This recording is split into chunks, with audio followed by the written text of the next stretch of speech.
It's late, probably past 2 a.m. Not that time matters right now.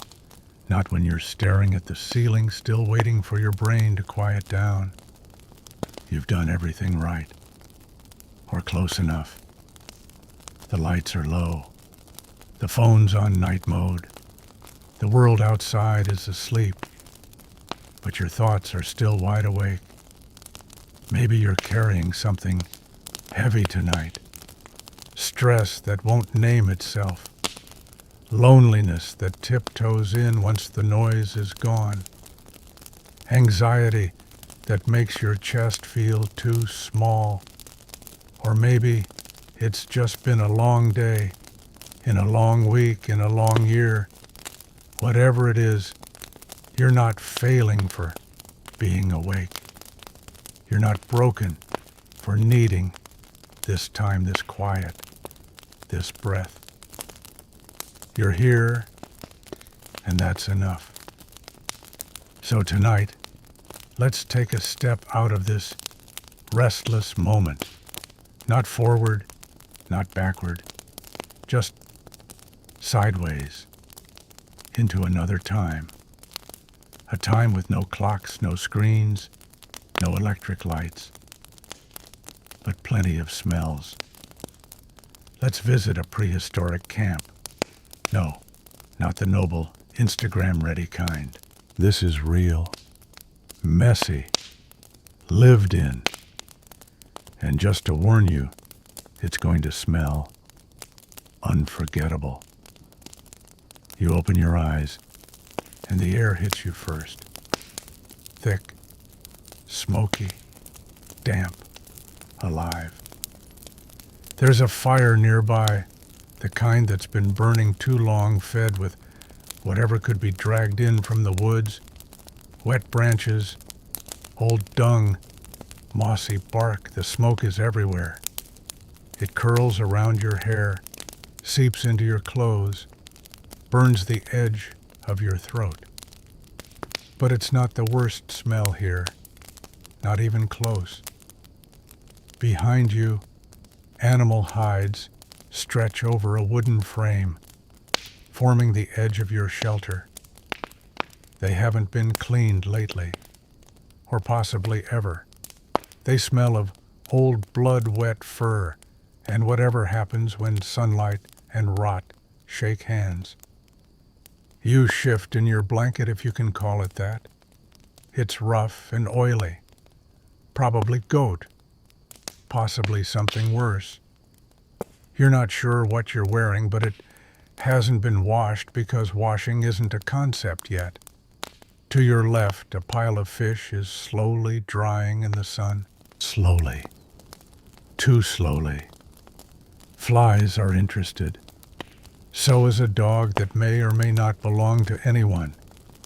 To your right, someone is relieving themselves behind a bush, very close. Because boundaries don't really exist here. A baby is crying in the distance. A man is snoring beside the fire. A woman is stirring something in a pot. You hope it's food. It might also be medicine, or glue, or both. You breathe in again. Why, you don't know. But you do. And there it is, the full bouquet of prehistoric life. Smoke, sweat, damp earth, rotting fish, open wounds, bad teeth, unwashed hair, burnt meat, and something herbal. Maybe mint, maybe mold. And you know what? This is normal. This is home. Because for thousands of years, this was what survival smelled like. Not fresh linens and lavender, but smoke and salt, and things that were very much alive until they weren't. You lie back, and slowly your nose starts to adjust. The sharp edges blur, the strangeness fades, because this is the smell of people doing their best, with what they had, where they were. It's the scent of living, and somehow that's comforting. If this voice makes the night feel a little quieter, a little softer, you're welcome to like or subscribe, only if it helps. There's no pressure, just presence. So, tell me, where are you right now? Are you under a blanket, curled in the corner of the bed? Are your feet cold? Is one leg out for temperature balance? Is your phone slipping slowly toward your face? Whatever shape your body is in, it's okay. You don't need to sleep right this second. You just need to rest. Let your breath slow down. Let your shoulders drop. Let your thoughts wander off without you. Tonight we're going to spend some time in this smoky, stinky, strangely sacred place, a prehistoric camp where survival didn't smell like roses, but it smelled like life. Let's begin. Hey guys, tonight we're diving nose first into a prehistoric camp, not the kind you find in a museum exhibit, all clean and labeled and sterilized with a gift shop at the exit. No, this is the real deal. You're there, right now. It's early morning. The sky is barely lighting up in shades of gray, and your eyes flutter open to the earthy scent of wet leather, fire ash, and something else. Something that tickles the back of your throat and makes your nose twitch. You're not entirely sure what it is, but it's strong, it's sour, and it's everywhere. Your head is resting on what passes for a pillow, a bundle of animal hide filled with reeds. It's slightly damp. Everything is slightly damp. You roll onto your side and oops, you nearly bump foreheads with the guy sleeping next to you. He's still snoring, mouth open, breath rolling out like warm fog. And let's just say dental hygiene isn't going to make the list of prehistoric priorities. You wince as it hits you like warm cheese mixed with last night's meat. So, before you get comfortable, take a moment to like the video and subscribe, but only if you genuinely enjoy what I do here. And while you're at it, drop a comment telling me where you're watching from and what time it is in your corner of the world. Now, dim the lights, maybe turn on a fan for that soft background hum, and let's ease into tonight's journey together. You try to stretch your arms, but immediately regret it. There's a sharp tang of sweat that wafts off your own body. You'd hoped maybe your nose would adapt overnight, but nope. It's still there, pungent and proud, announcing that you wore the same fur-lined tunic for 5 days straight. Because, well, everyone does. The fire in the center of the shelter has long since turned to cold embers, but the smell lingers, smoked charred bone and burnt fat. You glance around. Most of your little tribe is still asleep, curled under shared furs. Babies nestle close to mothers, their tiny faces pressed into warm armpits. Unfortunately, armpits in this era don't get a break, not even on Sundays. And it's not like they had citrus-scented deodorant tucked away in a carved-out mammoth tusk. As you shift to sit up, your knees crack. It's cold. You instinctively reach for your cloak and pull it over your shoulders, which traps your own body heat and, tragically, your scent. Musty, gamey, slightly sour, like if someone tried to make yogurt out of venison. You pause. Was that you, or the cloak, or the teenager 2 furs over, who keeps wiping his hands on everything? Now fully awake, you make your way toward the camp's opening. You don't exactly walk. You crawl, ducking under the low ceiling of stretched hide and wooden poles. The air is fresher out here, thank goodness.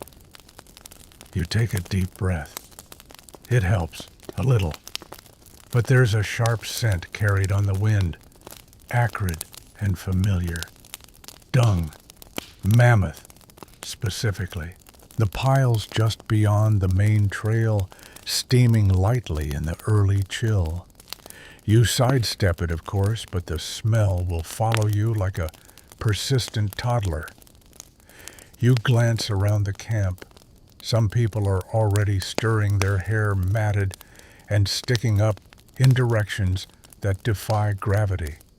A few of the older women are poking at the remains of the fire, trying to coax it back to life with dried grass and the powdered remains of yesterday's dung cakes. Yes, that's what you use for kindling. Dung.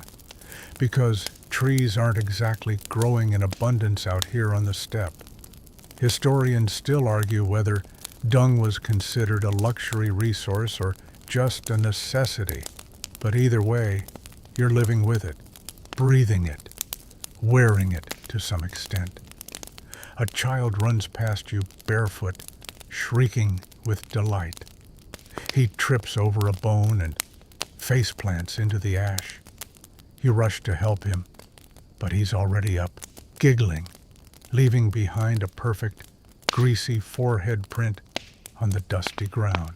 You realize a little too late that he smells like yesterday's stew, and not in a good way. Meat sweat and the unmistakable sweetness of sour milk. Welcome to your prehistoric morning routine. You hear a low grunt behind you. One of the elders is relieving himself near the mammoth dung pile. Again. There's no privacy, really. You turn away politely, but the breeze doesn't. It brings everything. Your direction. The tang of old man gas, the earthiness of half-digested berries, the sharp ammonia kick of dehydration. And all of this before breakfast. Speaking of which, your stomach growls. Unfortunately, that doesn't mean you're about to sit down to scrambled eggs and toast. It probably means someone is about to hand you a gnawed bone with bits of marrow you'll need to suck out like a prehistoric lollipop. Maybe there's some dried fish, if the dogs didn't steal it during the night.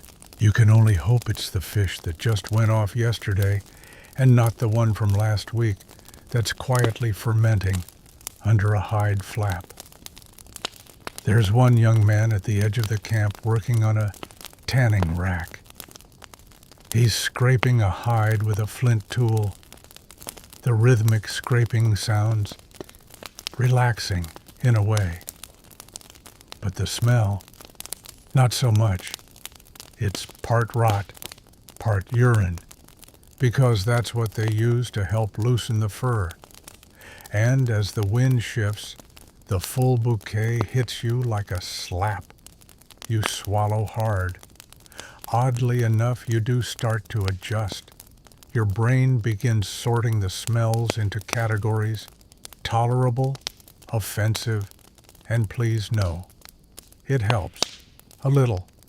And yet, every now and then, something new hits your nose, something uniquely awful. And that's when you realize this camp is a constantly evolving symphony of stink. You'd like to believe that stepping outside the sleeping shelter would at least provide a chance to clean up, to wipe the slate clean. Well, wipe yourself clean, more realistically. But here's the hard truth of your prehistoric spa day, there is no soap, not even a poor attempt at it. There are no scented herbs gently steeping in a basin, no clean cloths stacked neatly beside a natural spring. There's a small, smoldering pile of smoke-stained branches that someone at some point decided was cleansing. You walk toward it, bare feet crunching on the cold dirt and bits of bone and old ash. Your skin is tight from the cold, your hair stiff with grease, and your clothes have basically formed a semi-permanent crust that resists movement. You lean into the smoke, letting it swirl around your body.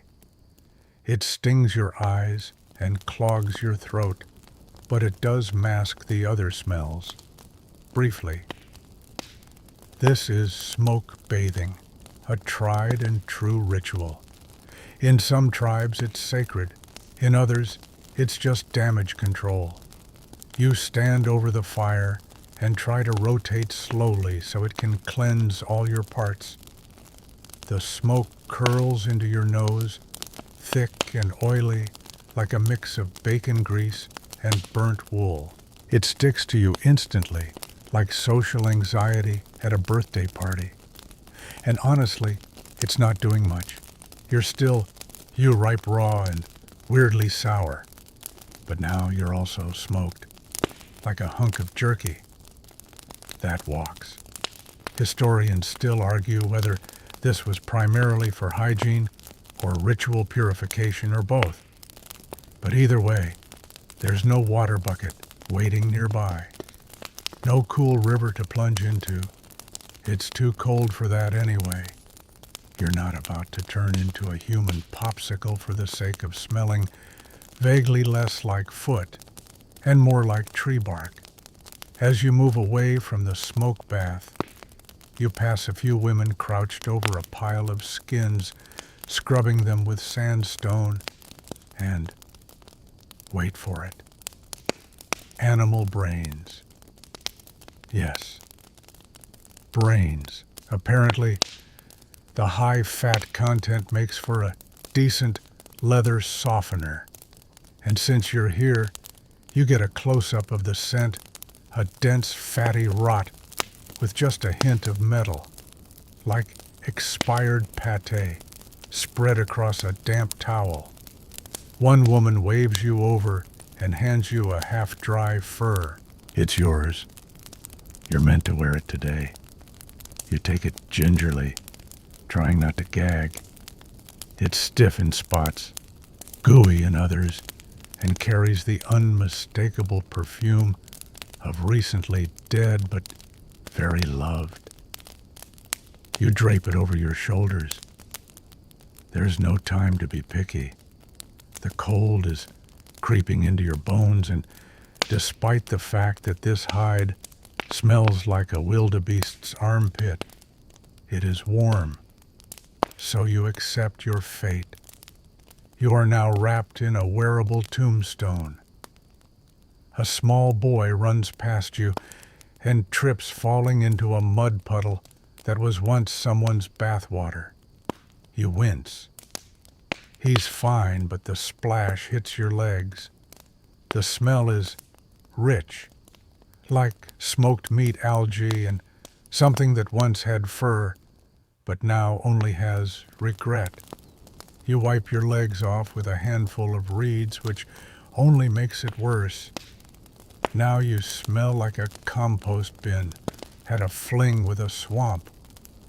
You look around for something better, but this is it. This is all you've got. Nearby, a man is brushing his teeth, or what passes for it by chewing on a green stick and spitting repeatedly into the dirt. It's not exactly refreshing, but it's something. You try it. You snap a nearby twig and start chewing, hoping for mint. It's not mint. It's bitter and dry and makes your tongue feel like it's been insulted. And let's talk about hair. Yours is now in a permanent state of prehistoric chic. It sticks out in weird directions, matted in some places and clumped with ash in others. Lice, probably. Everyone has them. It's a bonding experience. You notice two women casually picking them from each other's heads, chatting about the day like it's brunch. They pluck and squish and occasionally nibble. Yes, nibble because, well, protein is protein. You feel something itch behind your ear. You're not sure you want to know. The camp dog wanders over and sniffs your leg. He's a mix of wolf and something scrappy, with a tongue too big for his mouth, and a tail that wags like it has no bones. He snorts once, then trots away, apparently unimpressed by your scent. That should be concerning, considering he once ate a dead bird and loved it. Somewhere nearby, someone's singing softly. It's melodic, oddly soothing, and it contrasts completely with the surrounding chaos. The melody drifts over the smoke and stink like a memory from a better place, a better time. You pause. For a moment it's beautiful. And then someone passes gas, loudly, spectacularly, and it's not subtle. Everyone hears. No one comments. It's normal. You close your eyes and try to breathe through your mouth. But even that's risky. The air tastes like meat grease and moist wool. A young girl walks by holding a handful of herbs. She offers you some. You sniff, hopefully. They smell. Okay. A little like crushed grass and mint. She tucks a sprig behind your ear. It does almost nothing, but the gesture is sweet. You sit on a flat rock trying not to think about how many other butts have been on it. The sun is barely up, but the camp is alive. You're alive. Your nose, unfortunately, is also alive. But hey, you've survived the morning. Kind of. You don't choose your outfit in the prehistoric world, it chooses you. And today it's chosen violence. You're slipping into your daily attire, a fur cloak that still has most of the animal smell, intact leather leggings with stiff, crusty knees, and a shirt-like tunic made from something that once had a name and a personality. The whole ensemble is slightly damp, because of course it is, and smells like it's been buried under a compost heap with a small animal sleeping inside. The fur is coarse and clings to your body with the possessiveness of a damp towel. You try not to think about the last time it was properly aired out. You can't remember. No one can. That's just the way it is. If something isn't actively rotting off your body, it's considered in good condition. But the smell, the smell. You've got layers now. Top note musk. Mid note something between smoked venison and unwashed armpit. Base note mildew. It's a heady blend, and one you can't escape. You are the cologne now. You step outside the shelter, hoping the air will help dry you off and maybe dull your scent. The wind hits you immediately, cold and sharp, and unfortunately, it just wafts your outfit's scent directly into your nostrils. You stifle a gag. A small child nearby isn't as lucky. He sniffs the air, makes a face, and promptly vomits onto a pile of moss. Classic. Historians still argue whether prehistoric humans actually noticed how bad things smelled. Did they get used to it? Were their brains just wired differently? Or did they, like you, simply power through it with sheer determination and a half-dead sense of smell?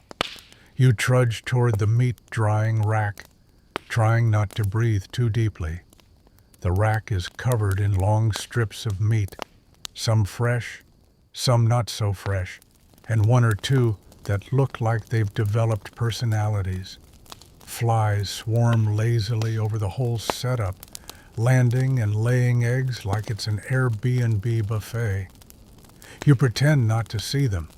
Everyone does. Your tunic flaps in the breeze, releasing a fresh wave of damp, smoky aroma. You hear someone behind you, sniff, then cough. You take a step away. The ground beneath your feet is a mix of dirt, ash, bone fragments, and something suspiciously soft. You lift your boot. There's goo. You don't look closer. You keep walking. You pass a woman who's beating a wet hide against a rock, rhythmically and aggressively.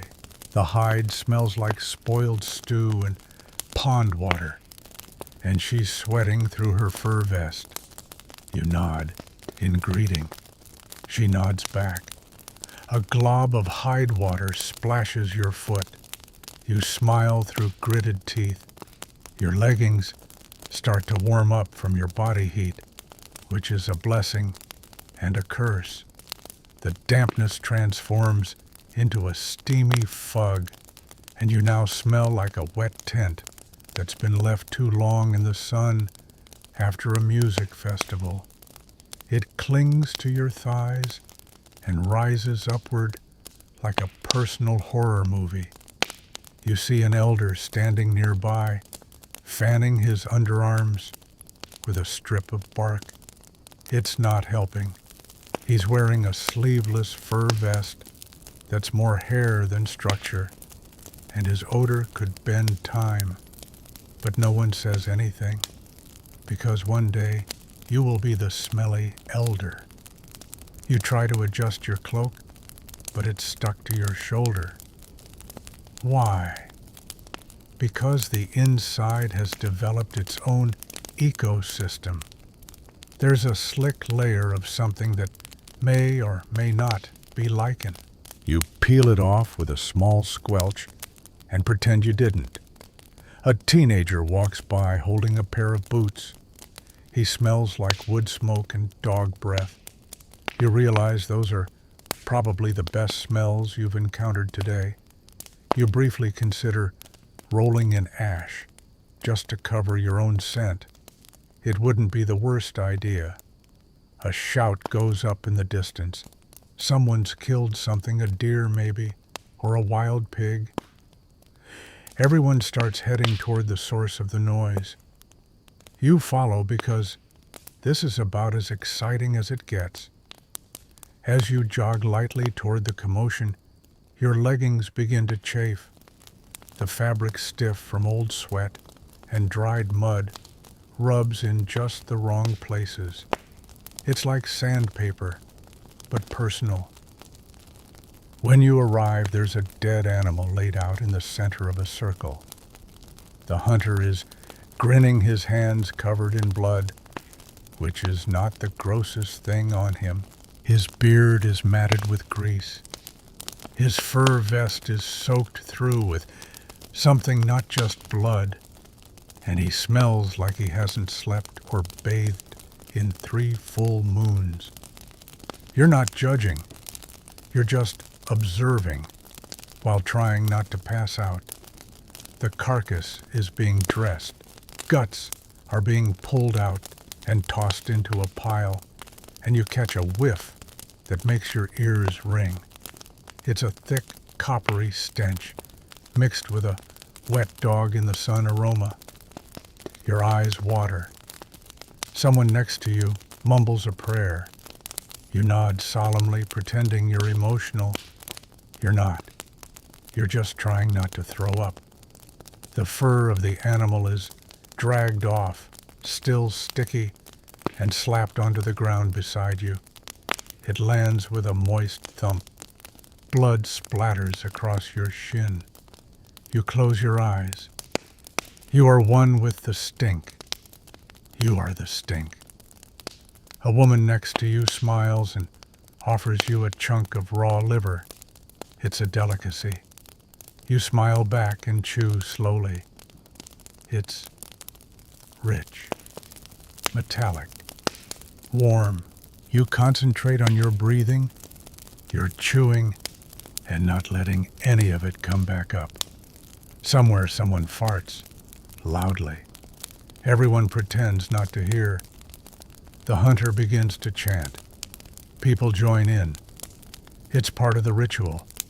You add your voice, trying to ignore the meaty tang on your breath. The scent rises in the cold air, like smoke, like fog, like history itself. Stubborn, heavy, and unforgettable. You're not sure if you're hungry or nauseated, possibly both. But you're still here, wrapped in fur, steeped in sweat, slightly damp, and definitely pungent. Just another beautiful, prehistoric morning. Breakfast, as it turns out, isn't so much a meal as it is a negotiation between your nose, your stomach, and your will to live. You've already chewed on raw liver.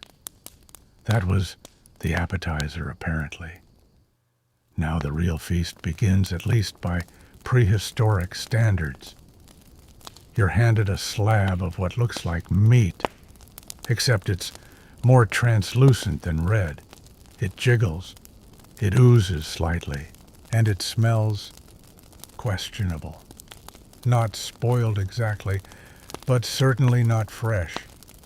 If you've ever left fish in the back seat of a hot car, you're halfway there.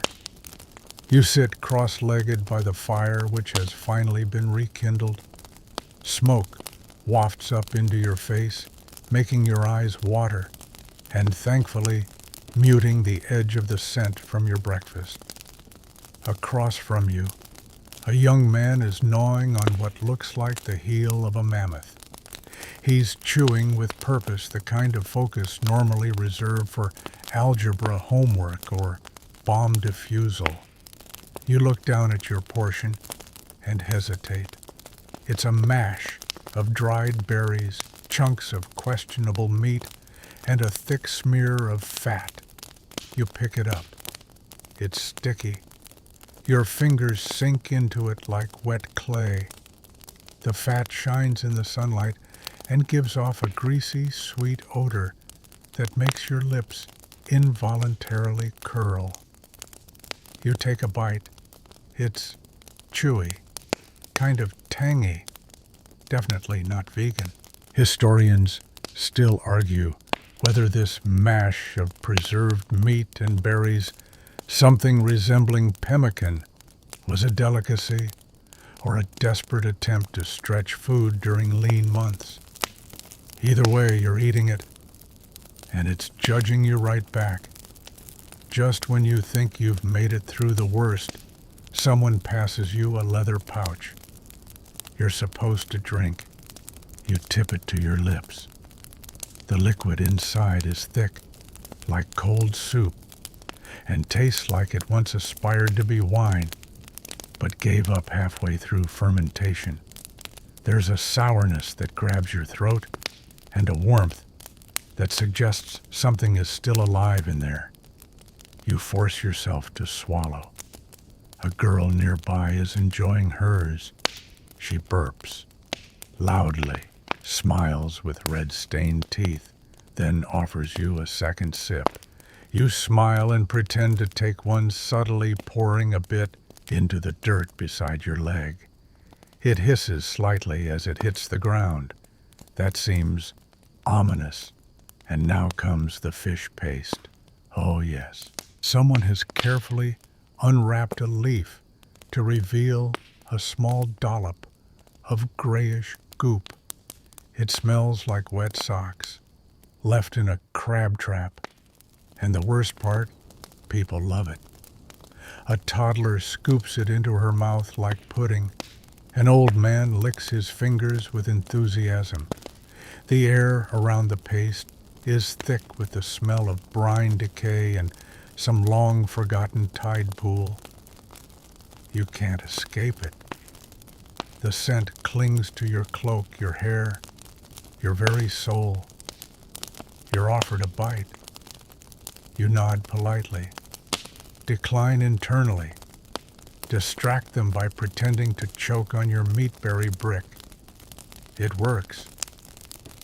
One woman opens her mouth mid-laugh and reveals something horrifying. Several teeth are completely black. She doesn't seem to mind. You try to smile and not stare. She hands you a small charred bone and gestures for you to chew on the end. You obey. The marrow inside is warm and salty, and not in a good way. More like soup that's been left on the stove too long and forgotten during a thunderstorm. You hand the bone back. She smiles again, and for some reason, her breath smells like roasted onions. Where did she get onions? Is that a thing here? You're not sure. You want it to be onions. You hope it's onions.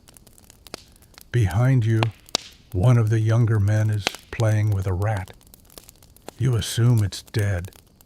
It's not.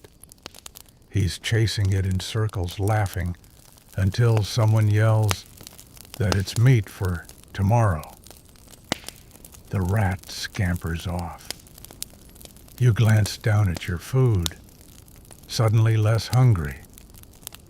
There's a short argument about whether the rat is clean. Clean in this case means not too bloated. Historians still argue about what prehistoric people considered edible and how far into decomposition was still fine. Let's just say their standards would floor you.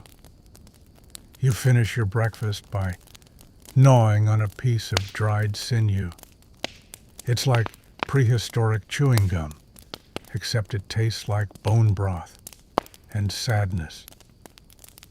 It keeps your jaw busy and distracts your nose from everything else.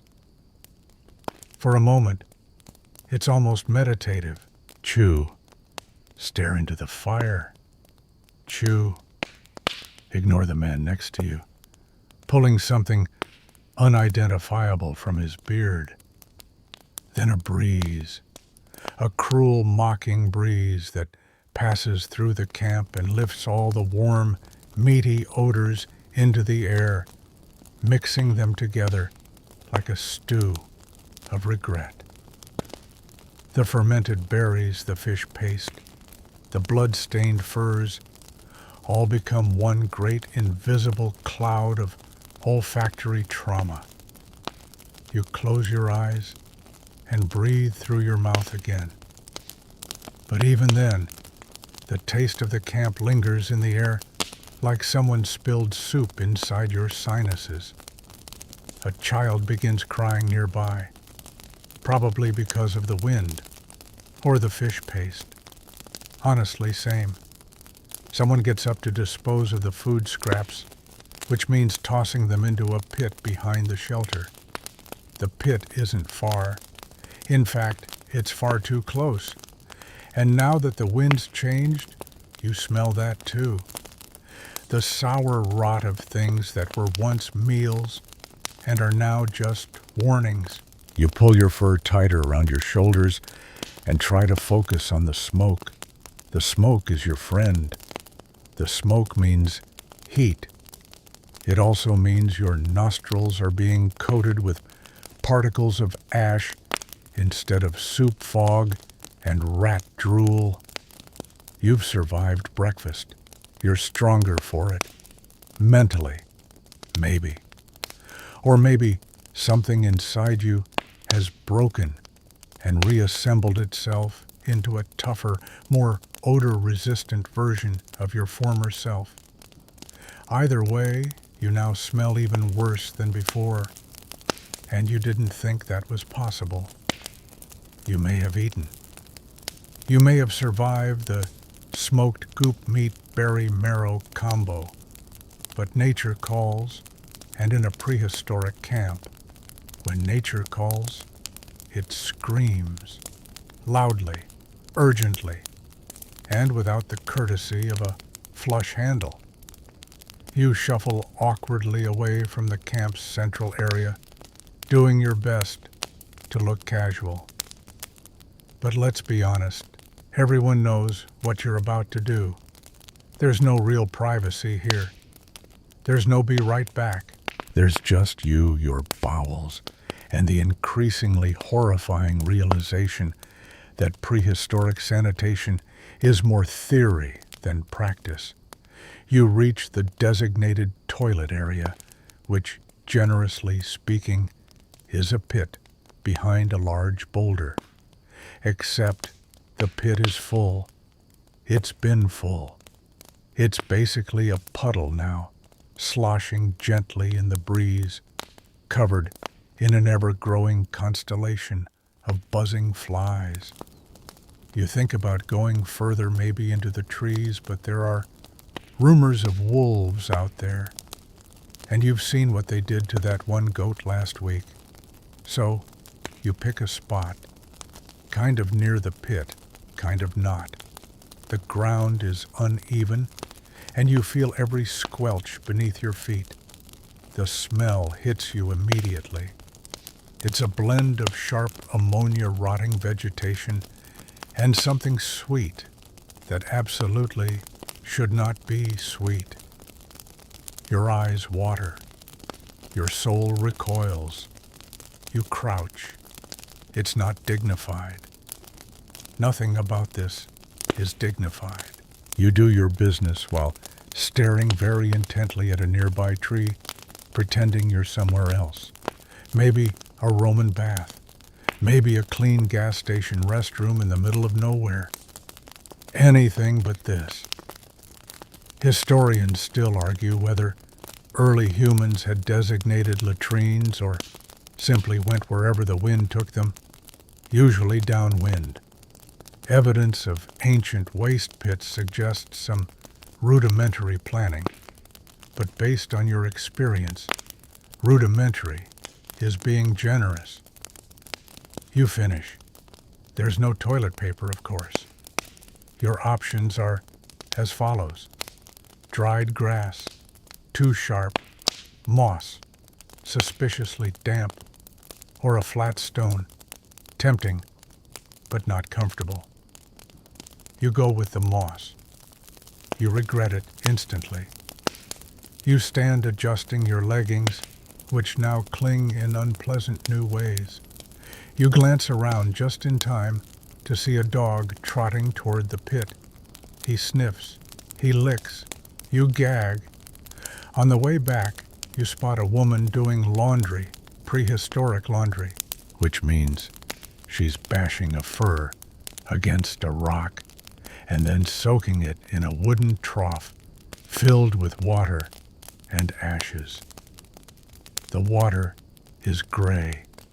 The ash floats on top like the world's saddest soup.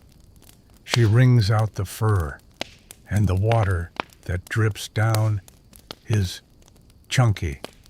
You nod politely. She nods back. The fur flaps in the breeze and releases a puff of damp funk that makes a nearby child stop mid-step and reconsider everything. As you walk back into the heart of the camp, you notice something. There is no escape from the scent of the toilet zone. It clings, not just to your body, but to the air itself. It's in your hair, your clothes, your dreams. It follows you like a guilty conscience. You pass a man holding a bowl filled with what you hope is soup. He offers you a taste. You politely decline. He shrugs. and takes a loud slurping sip. You catch a whiff. It's not soup. It's regret in liquid form. Nearby, a group of children are playing throw the bone, and you narrowly miss getting hit in the shin. The bone lands with a thunk and kicks up a puff of dust. The dust predictably smells like dried sweat and mystery. You take a seat on a log that squishes slightly under your weight. You don't want to know why. You try to find a moment of peace. You tilt your face toward the sun. You take a deep breath, then immediately choke on the cocktail of pit fumes, cooking smoke, wet leather, and human. Lots and lots of human. You exhale, slowly, carefully, and yet the smell finds a way in. A man walks by carrying a basket. It's filled with something. You don't ask. He sets it near the fire, and suddenly the wind shifts. A thick, rich odor wafts over. It's sour, it's sharp. It might be fermented milk, or maybe rotted animal fat stored in a gourd. You don't want to know. You can't know. Your sanity depends on ignorance. A few people begin to crowd around the fire. There's talk of cleaning the waste pit. You silently cheer. Finally, progress, sanitation, a better tomorrow. But then, someone suggests just digging a new pit, right next to the old one. You stare into the distance, watching a bird circle overhead. You envy that bird. It smells nothing of latrines. It's never had to choose between moss and rocks. It is free. You, on the other hand, are now sitting between two future biohazards. Someone sneezes, loudly, without covering their mouth. A visible spray of something arcs through the air. People just nod and keep eating. You feel something cold land on your neck. You say nothing. You feel everything. A child trips and falls directly into a puddle near the pit. He's fine, but he is marked. An elder picks him up, wipes his face with the hem of her tunic, and then goes back to stirring a pot. The cycle continues. You try to stay positive. Really, you do. But it's hard when the air is thick with ancient poop particles and everyone seems completely fine with it. You smile. You breathe shallowly.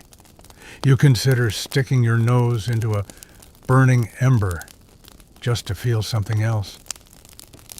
But hey, at least you didn't fall in yet.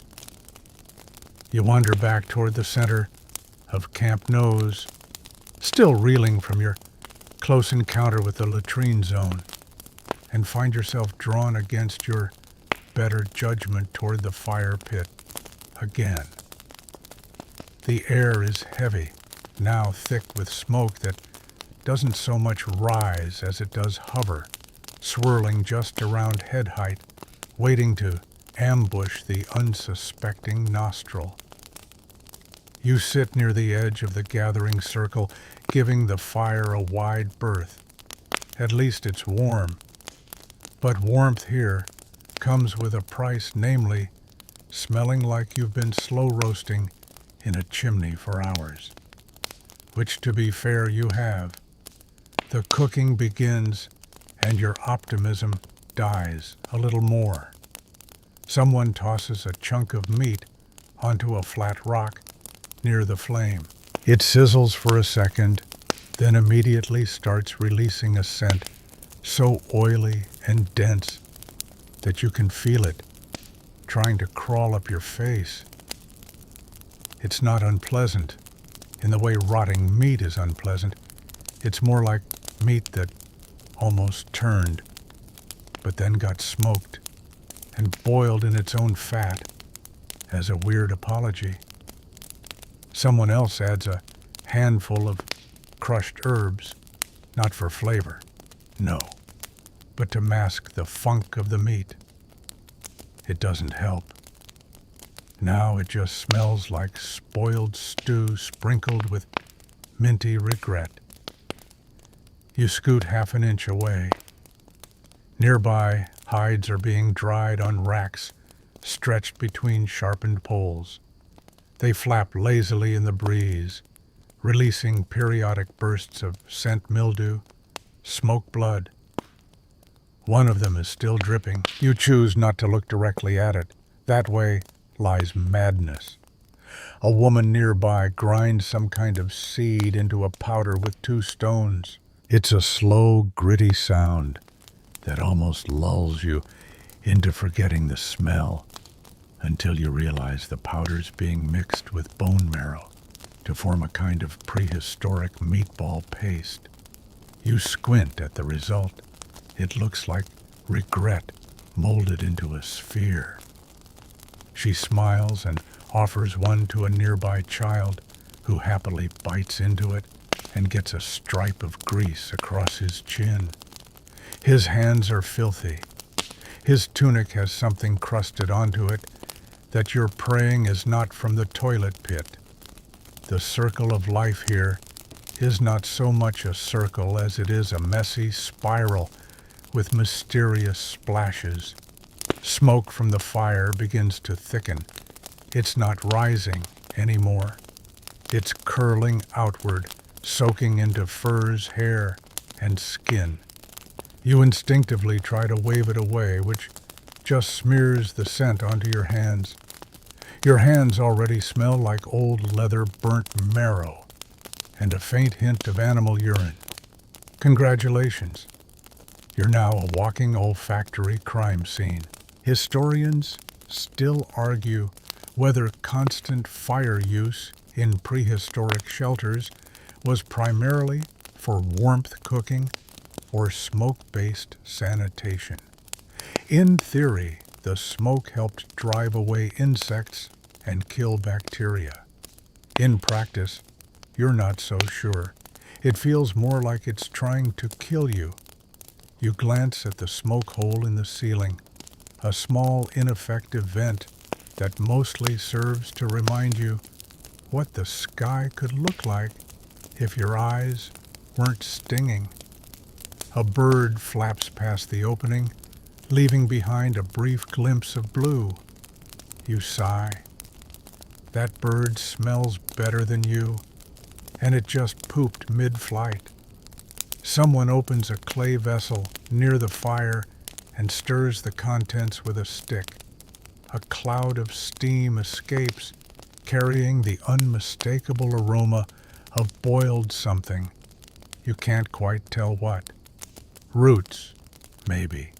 Bones, socks. It's the smell of wet things that were never meant to be wet. A few people seem excited by the meal. You try not to breathe through your nose.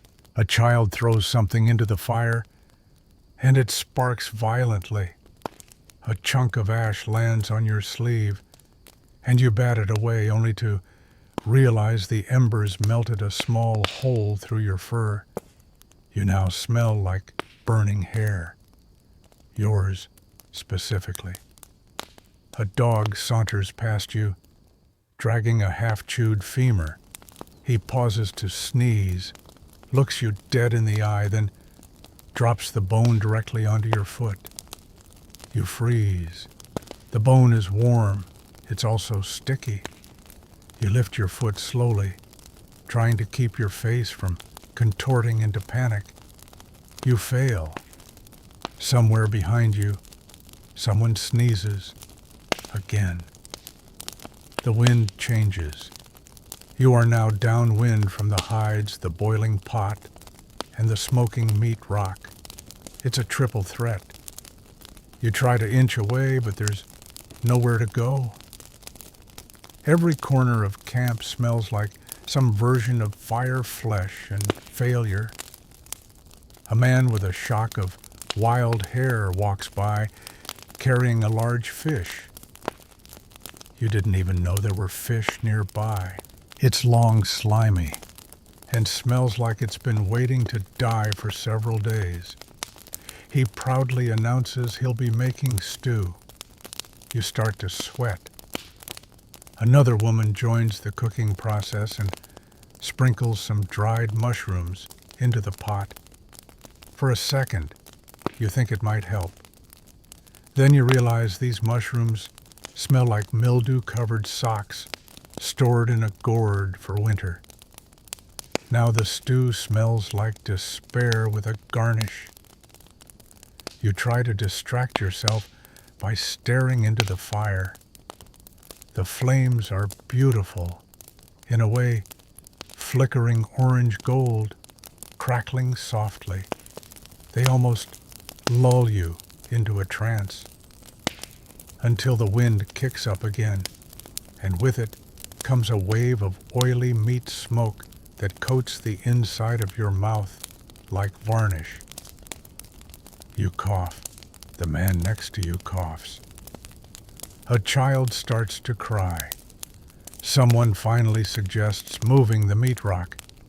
It's been dripping grease into the fire, and the combination of smoke and fat has created a new kind of smog, thick, dark, almost chewy.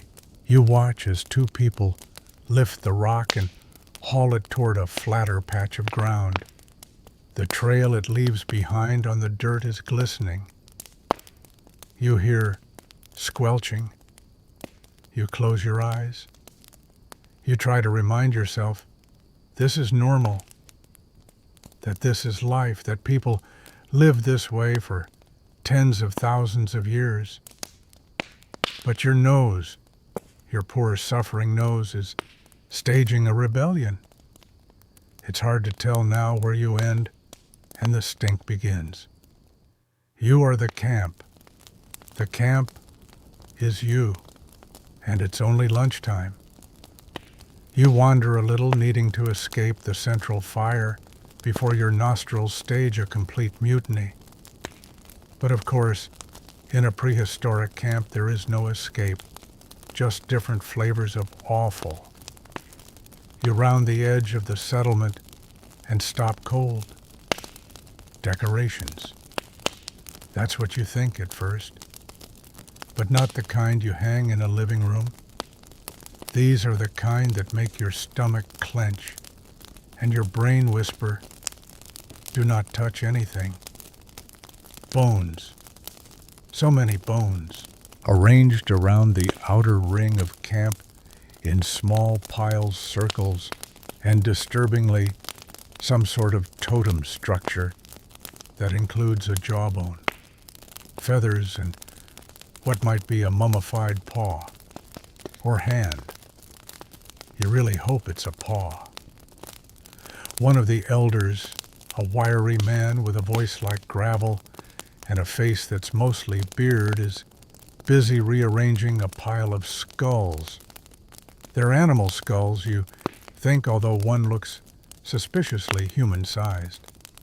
He hums a little tune as he works unfazed by the swarms of flies circling the area. The smell hits you before you even step closer. It's sharp, acrid, like dried blood, decaying sinew, and wet fur stewed in the sun. One skull still has bits of tendon clinging to it. It glistens slightly. You try not to make eye contact. Spirits need watching. The old man mutters more to the bones than to you. Gotta keep 'em busy.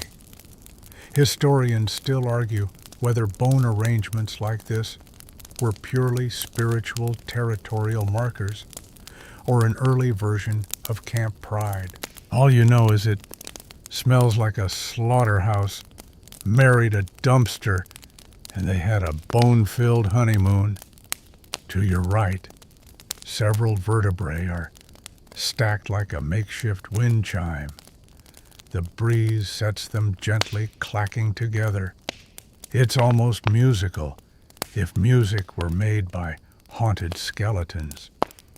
You take a cautious step back, but your heel lands on something soft. You jump and spin around. It's a chunk of fur with flies. It's unclear what animal it came from or when it became not alive. But the smell answers at least part of that question. Sour, damp, with an underlying note of very old meat. Just past the perimeter is another installation, a line of bones tied together with sinew. They sway slightly in the breeze. A raven is perched on top, picking at something that might be a ligament.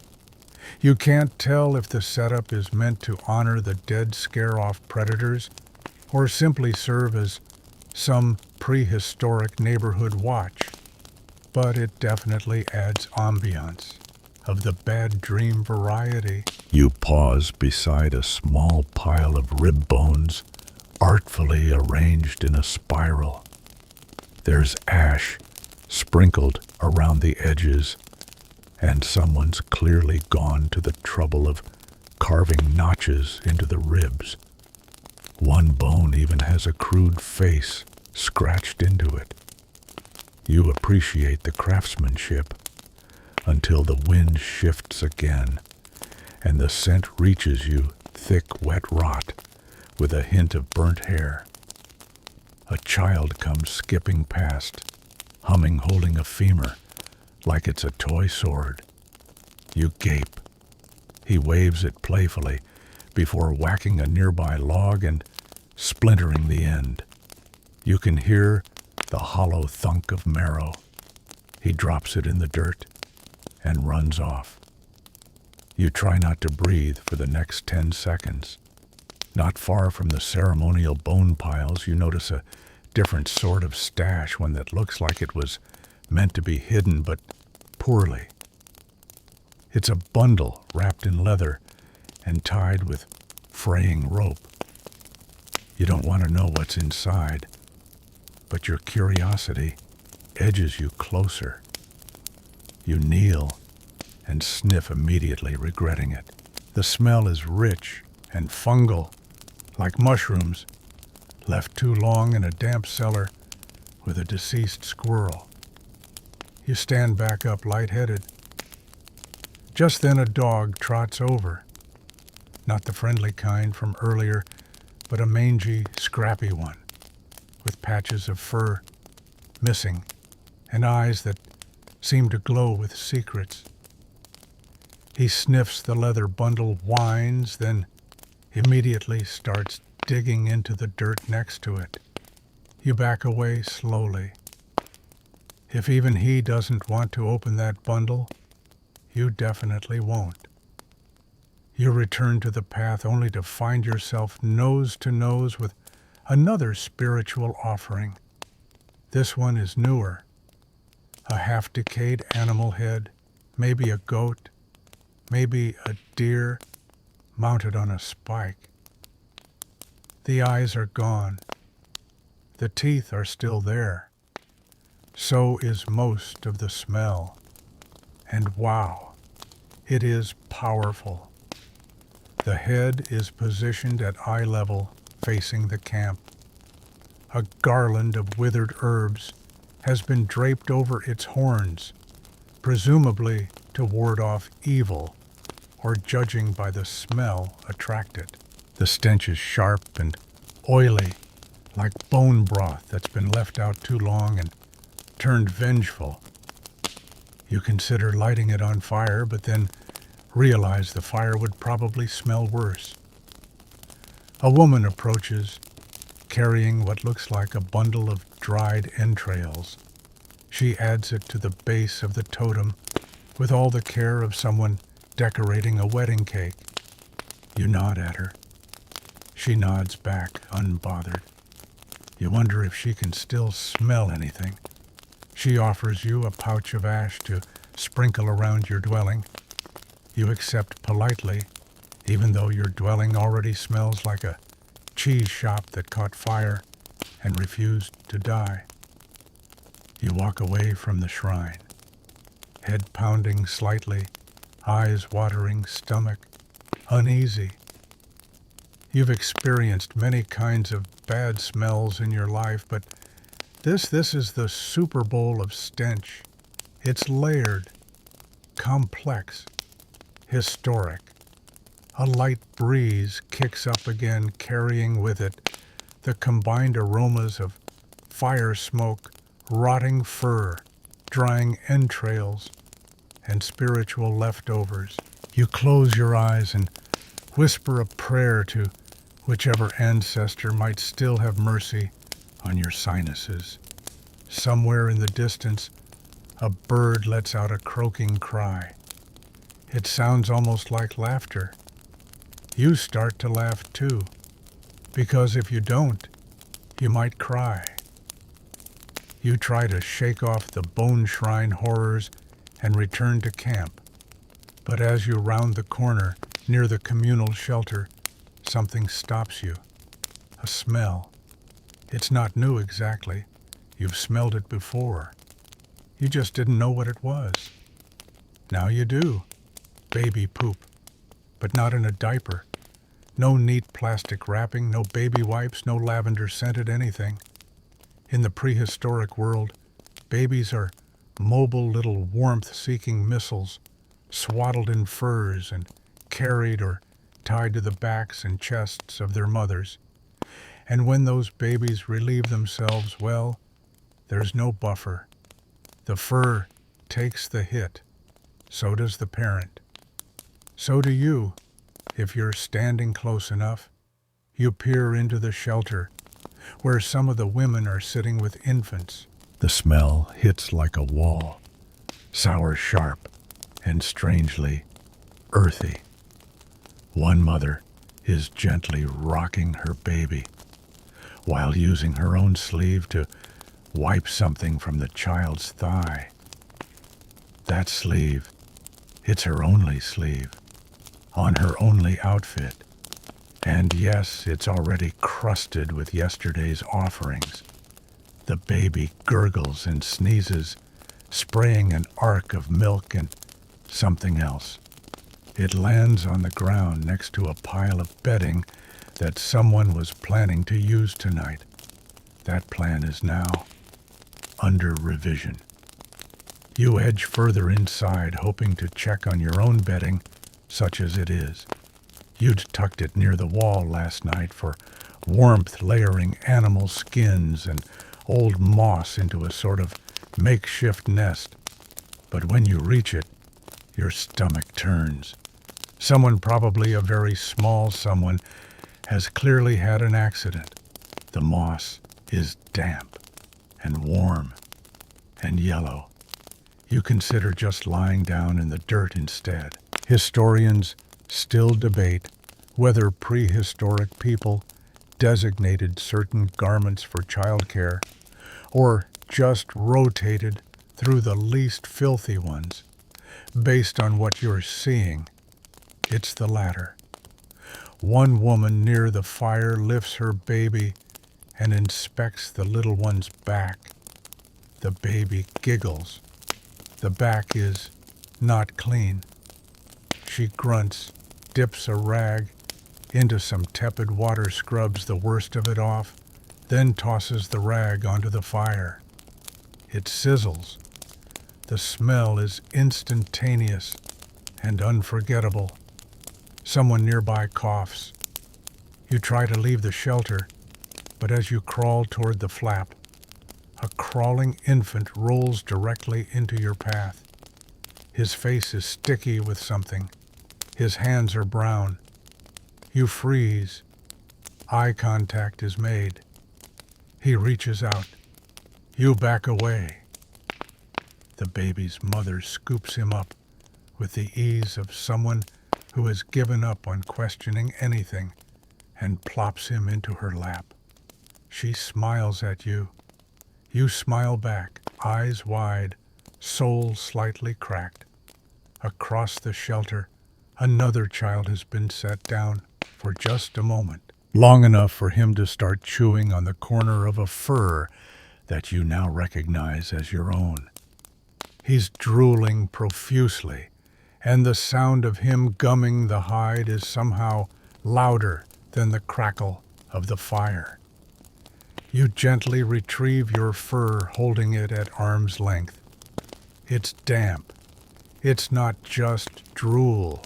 You glance over and see a bowl of softened roots being mashed for the babies. The roots are stringy pale and sitting in a puddle of cloudy water.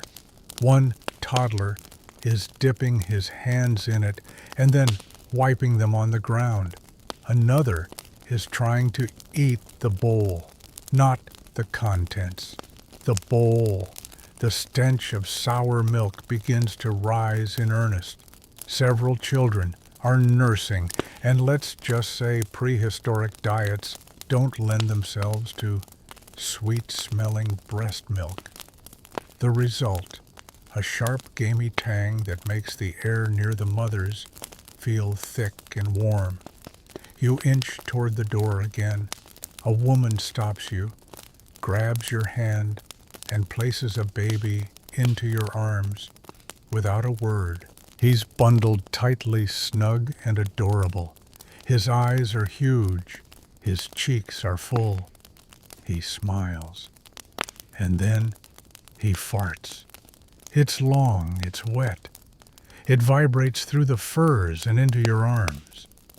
You do not react. You must not react. The woman smiles proudly.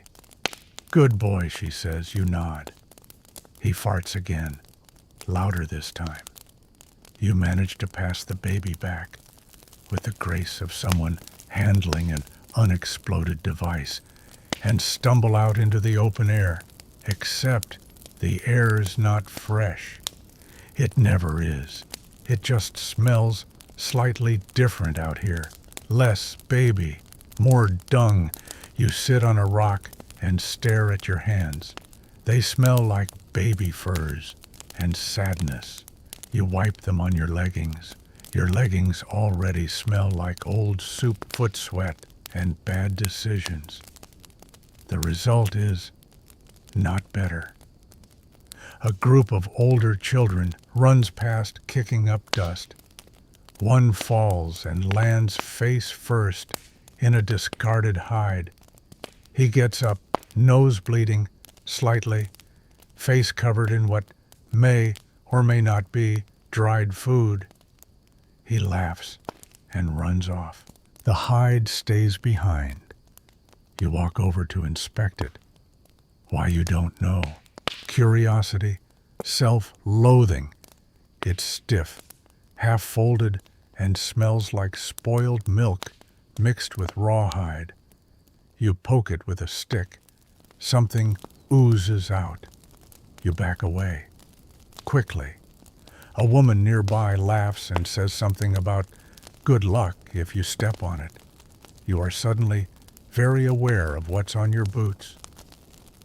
One final horror greets you as you try to find a clean spot to sit a pile of soiled furs drying in the sun. They're laid out on a low frame, steaming gently like some hellish cheesecloth display. A dog is lying underneath it. His mouth is open. His tongue is lolling. He is clearly fine with everything. You are not. You wonder briefly what your modern self would do if dropped into this moment. Probably cry. Definitely vomit. Maybe invent Febreze from scratch, using moss and desperation. But you're not modern anymore. You're here, and you smell like baby leggings. You're starting to think you'll never feel clean again. You settle back by the fire, surrounded by the communal shelter's gentle hum of clashing body odors. Everything here is shared food tools, furs, parenting duties, and unfortunately, air. The closeness fosters a kind of camaraderie. Sure, but it also ensures that if one person starts smelling like goat soup left in a boot, You all do within the hour. As the fire crackles, you lie down and attempt to rest your back, hoping to mentally escape for a moment. But then it begins. Slowly. A ripple through the group, subtle at first. Someone releases a gentle, almost shy puff of gas. You wait, hoping it's over. It's not. Another one.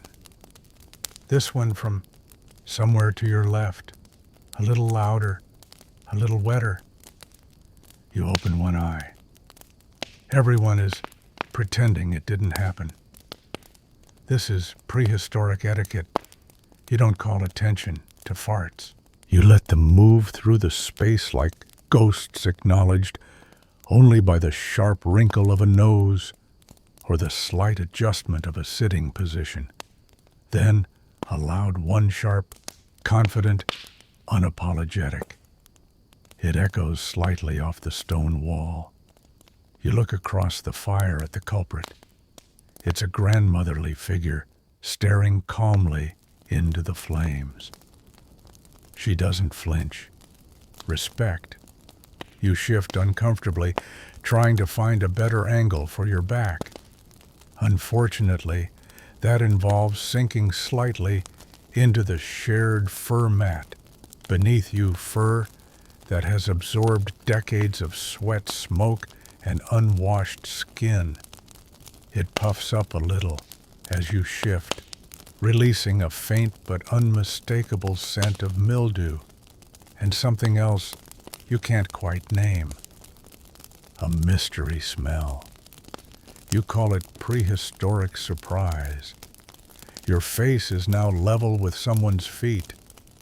Not your first choice. They're dirty, calloused, with visible toe hair. The smell is, well, at least it's not baby poop. It's just feet. Strong, committed feet that have seen many seasons. The kind of feet that could kick down a bear and not apologize afterward. You respect them from a distance, but you're not at a distance. You're very close. You sit up and change positions only to be treated to a burst of something foul, not from the feet. This time it's armpit-based. Someone's leaning over to stir the fire and has lifted their arms, offering the entire group a bouquet of onion-wet leather and old ambition. You do your best not to visibly recoil. Historians still argue about the function of prehistoric sense in social bonding. Some suggest that smell played a vital role in identifying family groups, determining compatibility, and even establishing hierarchy. You're inclined to believe them because there's no way this kind of sensory onslaught doesn't forge a lifelong connection. Or trauma. A child snuggles into a fur next to you. Sweet moment. Until you realize she's chewing on her fingers, which are covered in. Well, she was playing near the latrine earlier. You shuffle away gently, as if trying not to disturb a wild animal. Suddenly a new scent enters the mix, one you weren't prepared for. Someone is boiling fat, animal fat. You watch as chunks of it melt slowly in a clay bowl near the fire, bubbling gently. The smell starts as mildly buttery. Then it builds into something waxy and thick, like candle grease, mixed with beef and burnt sock. It coats the air. It clings to your eyelashes. It might be sentient. To your horror, someone dips their fingers into the fat and uses it to rub down a hide. Then their hair. You blink. That's grooming Apparently, yes. It's a form of conditioning. You watch as more people follow suit, slicking back their hair with the semi-solidified grease like it's prehistoric pomade. A man leans over to speak to you. His breath smells like fermented roots and regret. You nod politely, unsure what he said. Something about wolves or stew, maybe both. You feel something tickle your neck and slap at it instinctively. A flea, probably, or a tick.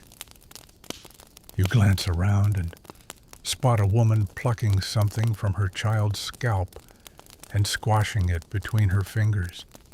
She wipes her hand on her tunic and continues chatting. There's no privacy, no boundaries.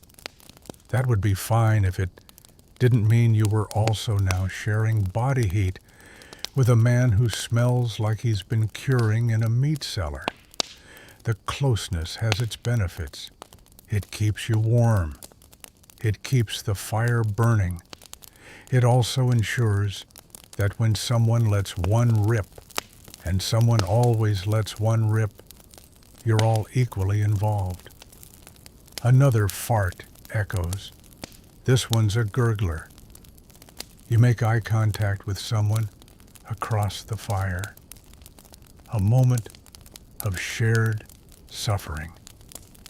Then both of you look away, pretending nothing happened. It's communal living at its most raw.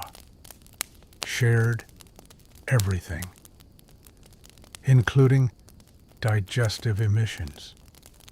You try to meditate, to find inner peace, but it's difficult when someone's belching behind you and a child is digging in their ear with a twig next to you.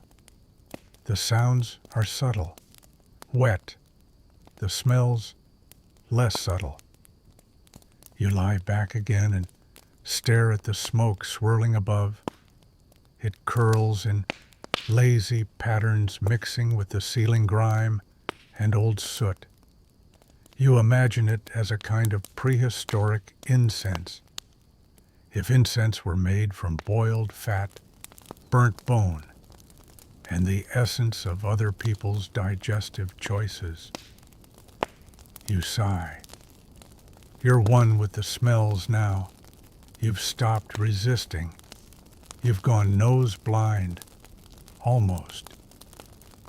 But then the dog from earlier crawls under the shared bedding and lets out a long, wheezy exhale.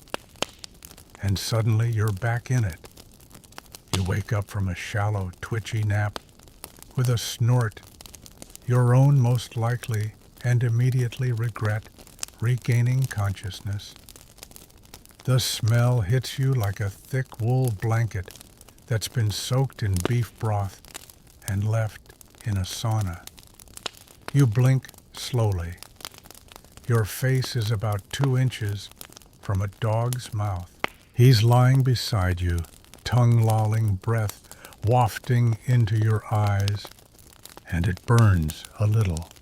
This dog, you now remember, is your unofficial bedmate. He's here for warmth. You are to him a heated meat pillow with no personal space.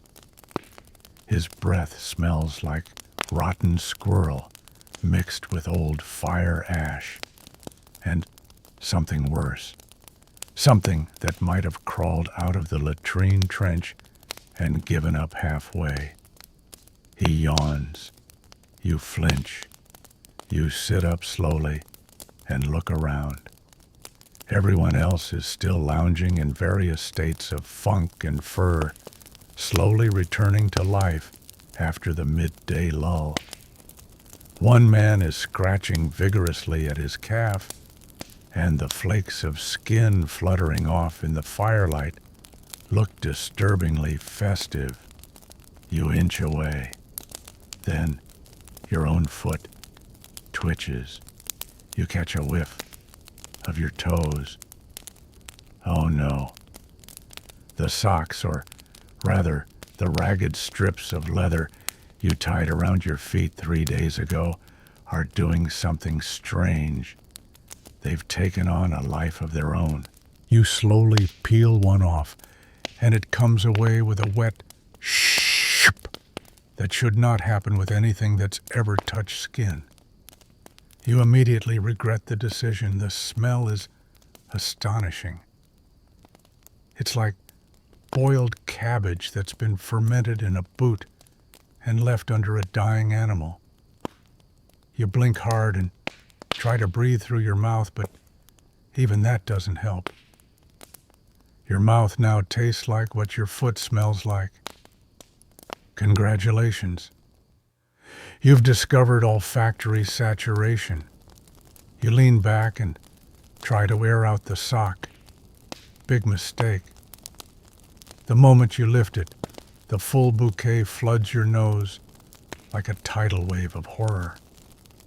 Someone nearby gags audibly. A toddler begins to cry. You glance down. Your toenails look like they're trying to detach themselves and start a new civilization. Your skin is multicolored. That's not good. There's a green patch that might be moss or mold or just a spiritual curse. You put the sock back on. Bad smells are one thing, existential foot anxiety is another. A woman passes by and offers you a bundle of herbs wrapped in leather. You sniff them hopefully. They smell like crushed pine and maybe mint. You clutch them like they're your last tie to reality. She smiles kindly and moves on, leaving a brief trail of garlic ash and something else behind her. It's better than what you had. You stand and stretch and realize your back is stiff. You reach down to massage your calves, and your hands come back, gritty. You look closer. Dirt, grease, and what might be louse droppings. Lovely. You wipe your hands on your tunic, which at this point is basically a scratch and sniff collage of the entire prehistoric experience. You try walking it off. Bad idea. With each step, your feet steam in the confines of their homemade leather casings, heating up the interior into what could generously be described as a broth. You clench your teeth and keep going. Then you trip over a sleeping dog. He doesn't even move, just lifts one eyelid, huffs, and lets out a fart so powerful that it physically reverberates in your sinuses. The heat of it rolls over your ankles. You start coughing. The dog closes his eyes, satisfied. Historians still debate whether dogs were used more for protection, companionship, or warmth in prehistoric camps. Right now, it's clear this dog is here to assert nasal dominance, and he's winning. You look around the camp and realize everyone is just used to it. A man is picking something from between his toes with a stick.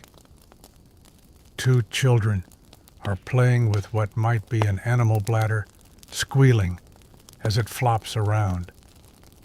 One woman is rubbing fat into her feet, then immediately eating a handful of nuts. No hand washing, no pause. A breeze drifts in from the direction of the cooking fire. Something new is roasting. You approach cautiously, praying for a miracle. It's meat, yes, but it's fish, and not fresh. It smells like the fish died badly, resented it, and is now making sure everyone knows it. The scent is so powerful, it has weight. You could lean on it. You lean on it. Bad choice. choice. The stench clings to your hair like regret. You retreat back to your bedding and try to remove your socks again. No luck. The heat and grime have essentially fused them to your skin. You sigh. You are now part sock. The transformation is complete. You lie back down next to the dog. He rolls over, belches, and rests his paw on your face. You don't resist. This is your life now. You awaken later than you meant to, your head groggy, your mouth dry, and your nose full of something new. It takes a moment to register. It's faint at first, fuzzy, not immediately horrifying, almost earthy. Then you realize mold, not the charming kind that grows on fancy blue cheese or in science experiments at school. No, this mold is live, aggressive. It has a smell that announces its presence in stages, musty, damp, sour, then chewy.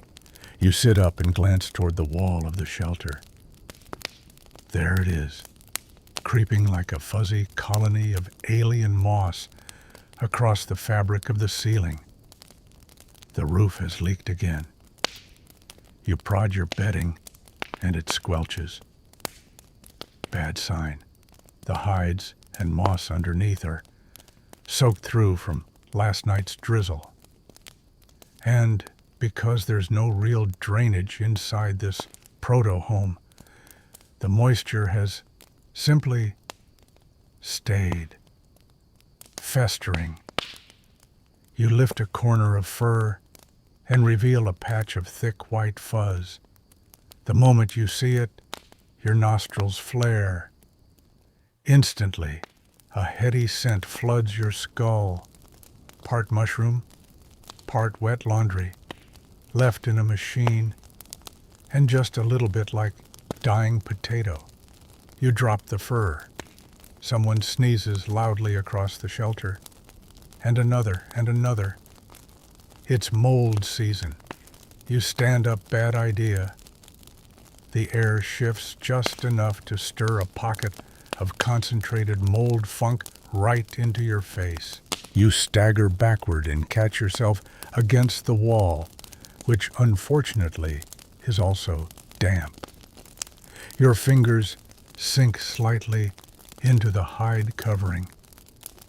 A splash of something warm and gray trickles down onto your shoulder.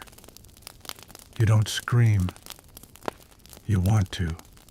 You don't.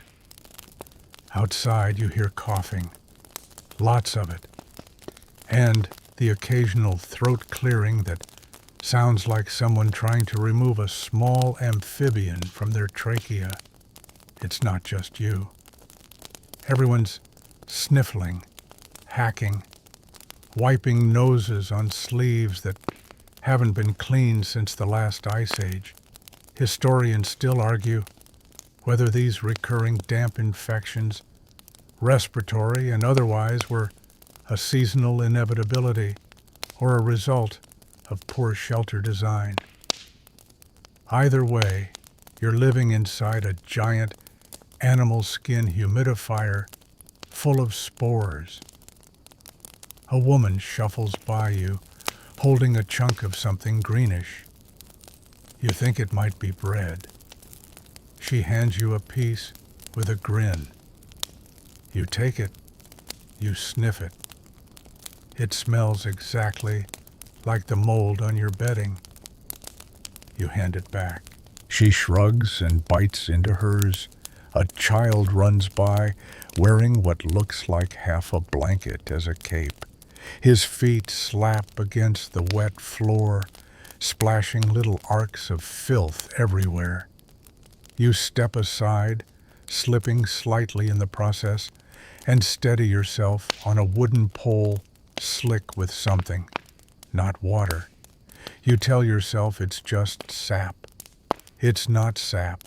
The fire, in an attempt to fight the cold, has been stoked up again, but the wood is damp and the smoke it creates is thick and cloying. It doesn't rise. It crawls, low and slow, hugging the floor, dragging the mold and mildew smells with it. You breathe through your mouth, which helps for maybe 10 seconds before you realize the air tastes like wet hair and regret. You find a dryish spot and sit.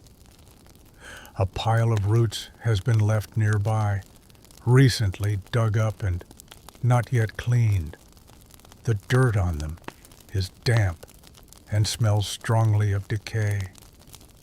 You try to move away only to hear a soft pop as your seat gives way slightly. The ground beneath you has gone spongy. Mushrooms, small squishy mushrooms, have begun to colonize the damp earth beneath the shelter. You can't tell whether they're safe, edible, or waiting for someone to touch them so they can release their final form. One of them is glowing faintly. You pretend it isn't. You glance up at the ceiling again. The mold is moving, not literally, but it seems to be growing by the hour. There's a dark patch now, circular with tendrils curling outward, like it's trying to make a map of your despair. You swear it wasn't that big this morning. Someone walks in from the outside, soaked from the knees down, and proceeds to hang their dripping cloak on the central beam. You watch horrified as water drips steadily onto a sleeping child's forehead.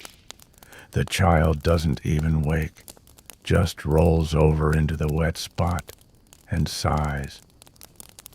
You're trapped in a stew of moisture, moss, meat grease, and mold. Your skin feels clammy. Your sleeves are sticky.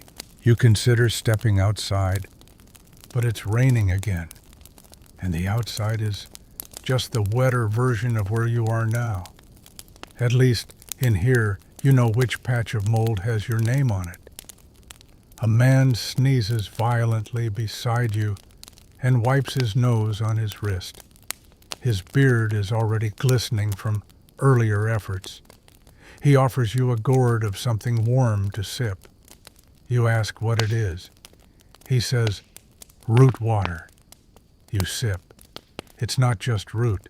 It's root plus rot plus a hint of something fermented that was not meant to be. You hand it back with a polite cough, which he interprets as approval. Good right, he says. Very. You lie. Someone near the fire is trying to dry out a fur that smells like it was left in a swamp for a week and then smoked over wet pine. The combination is eye-watering. You back away slowly, nearly tripping over the mushrooms again. You give up. You find a mostly dry cloak, wrap it around your shoulders, and sit down against a damp wall, staring into the dancing flames. The smoke rises. The spores rise. You rise well, at least the smell of you does. Congratulations. You're officially part mold now. You wake again, your eyes crusty, your throat raw, and your nose doing its best impression of a clogged cave entrance. Breathing is optional now, apparently. Every inhale is a gamble. The reason for your discomfort becomes obvious as soon as you sit up. Someone nearby is sick, very sick. Not like sniffles and a raspy voice.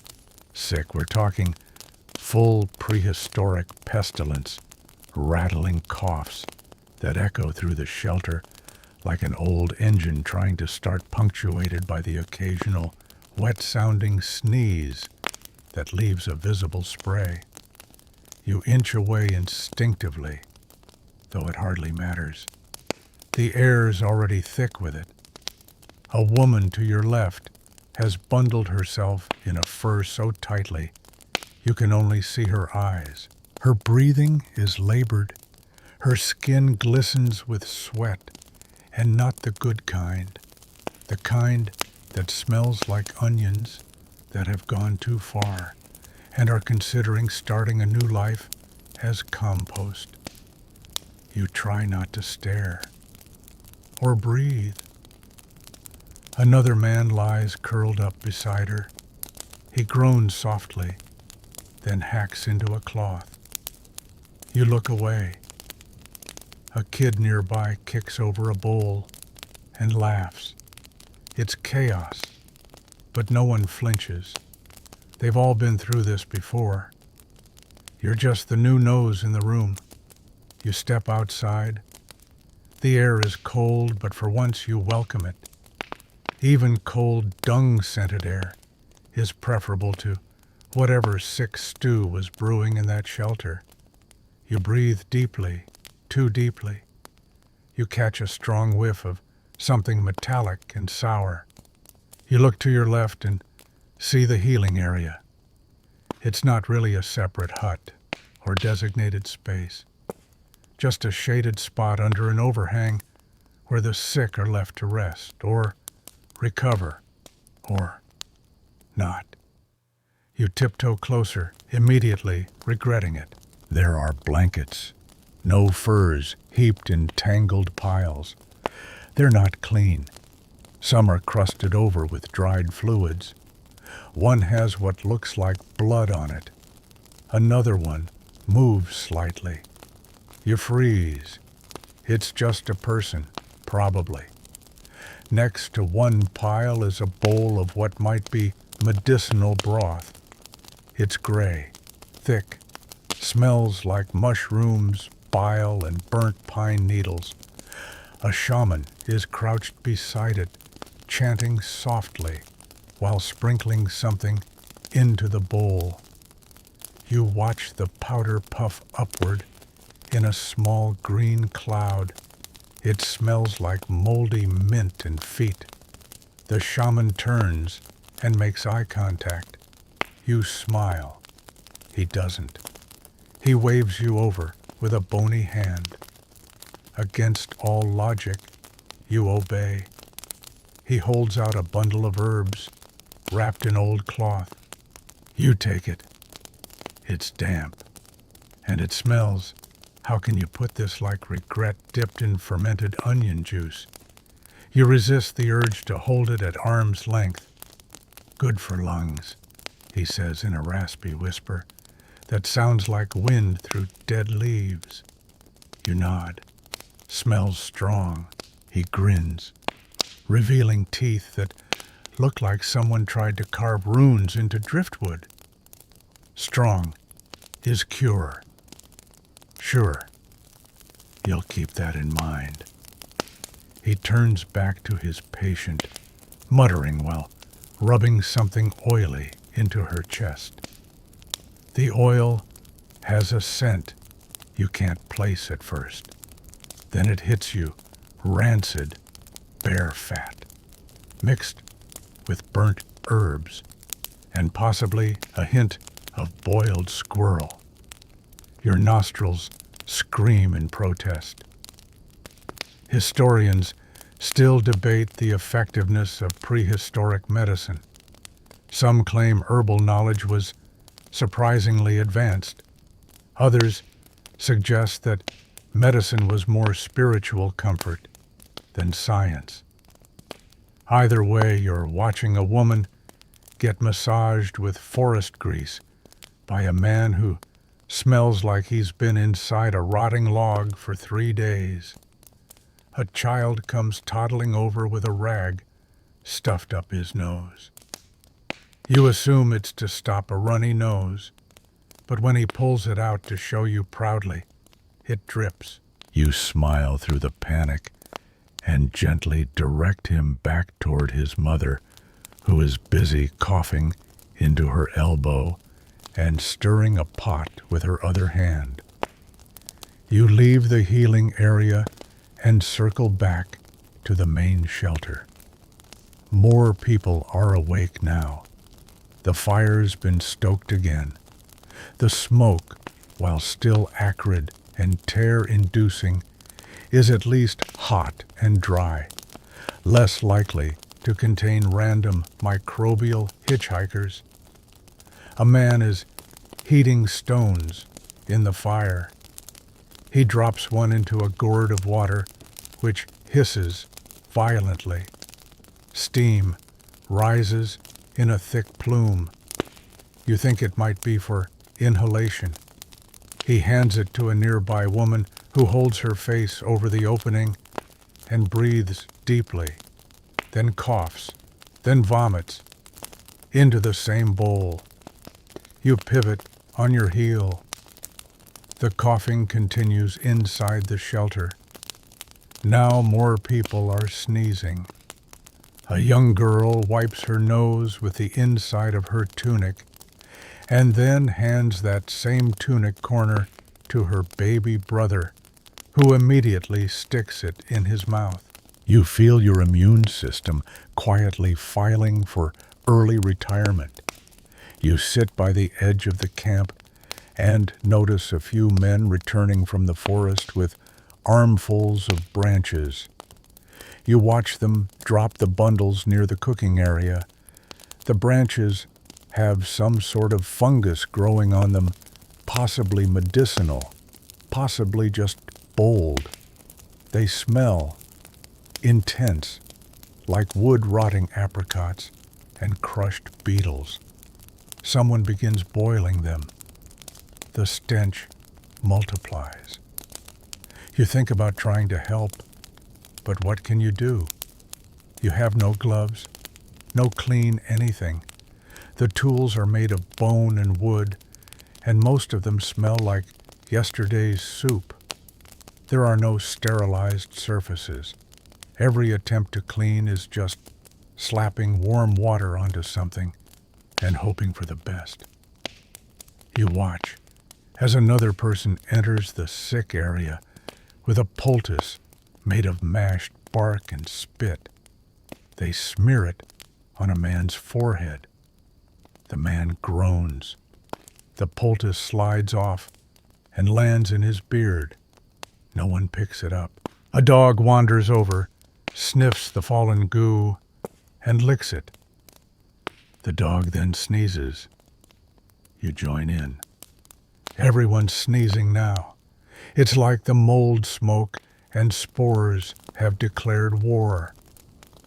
You wrap your own cloak tighter and try to convince yourself that you're fine.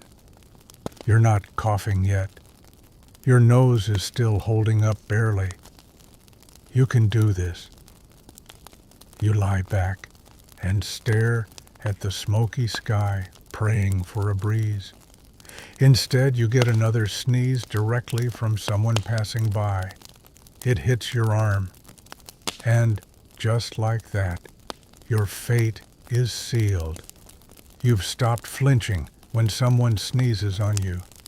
That's how far you've come. There's a kind of freedom in it, really, once you've accepted that you're coated in a layer of communal bacteria and ancient sweat particles.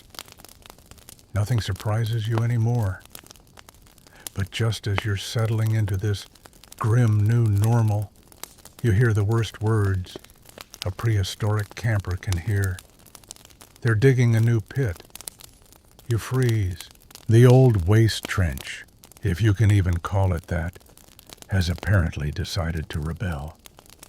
A particularly heavy rain last night turned it into a shallow, viscous lake of unspeakable things. It's now overflowing, trickling slowly toward the lower half of the camp like a determined brown slug. You gather with the others around the new pit site, which is exactly 3 large steps away from the old pit. You don't say anything. You just breathe shallowly and watch. One man is already hard at work using a long bone shard as a makeshift spade. The ground is wet. Every time he scoops out a handful of dirt, it sloshes a little too much. The smell, unbearable. The wind shifts, and it rolls over you like a punch. A warm, pungent punch, full of history. You try to help, but the moment you lean down, your eyes begin to water. The ground around the trench is saturated. It squelches under your boots. Somewhere below the water table and the old trench have apparently formed a secret alliance. Every hole you dig fills back in with a slow, ominous ooze. Try higher ground, someone suggests. Try a new planet, you whisper. Historians still argue whether prehistoric communities had sanitation practices we'd recognize today. Some believe they rotated latrine sites regularly. Others suspect they just coped with the smells and hoped the next rainstorm would take care of it. Based on the current scene, you're siding with Team Coped. They dig for an hour, maybe two. The new pit is barely deeper than a soup bowl, but everyone seems satisfied. Someone lines it with moss to contain the mess. You try not to think about how that moss will look in 3 days. An elder declares the pit usable. Immediately, someone uses it. Right next to you. You walk away softly, muttering every modern luxury you'll never take for granted again. Toilets, soap, a floor that doesn't move when wet. Back at the main shelter, the air is heavy again. The breeze has died down, which is unfortunate because that breeze was the only thing keeping the stink contained to its own hemisphere. Now it spreads like gossip. You close your eyes and try to pretend you're anywhere else. A spa, a bakery, a sewer plant that at least has walls. But the odor creeps in regardless. And then the flies arrive. Not just one or two, waves of them. Big ones. Slow buzzing monsters that seem to float rather than fly, landing on everything: your sleeves, your cheeks, the side of your neck. You swat one away only for another to take its place. One lands on your lip. You panic and flap your hands. Someone nearby chuckles. Apparently this is just your life now. You sit on a log, or what was once a log, now mostly sponge. It squishes slightly. You do not react. A dog nearby begins digging in the dirt around the old pit. You watch in horror as he pulls out something unidentifiable and trots off proudly. The children clap. At this point, you consider volunteering to leave the camp entirely and just live in the woods alone. You'd probably still stink, but at least it would be your stink, not the product of 50 people and one particularly bold trench. But then someone offers a bowl of broth. You're hungry. You accept. The bowl is warm and earthy and full of, oh no, root vegetables. You bite into one. It's slightly sweet, then slightly fermented, then slightly something else. You chew cautiously. That's when you notice the water it was boiled in. It's cloudy, suspiciously cloudy. You ask hesitantly, where did the water come from? Someone smiles. Rain pit. You pause. Which rain pit? She points vaguely in the direction of the new trench. Your brain does a calculation. It refuses to finish. You set the bowl down. Very slowly. You stand and wipe your hands on your tunic, which by now smells like fire meat, old dog, and the philosophical concept of stale. You glance up at the sky. It's getting cloudy again. More rain. And more rain means the pit, the new one.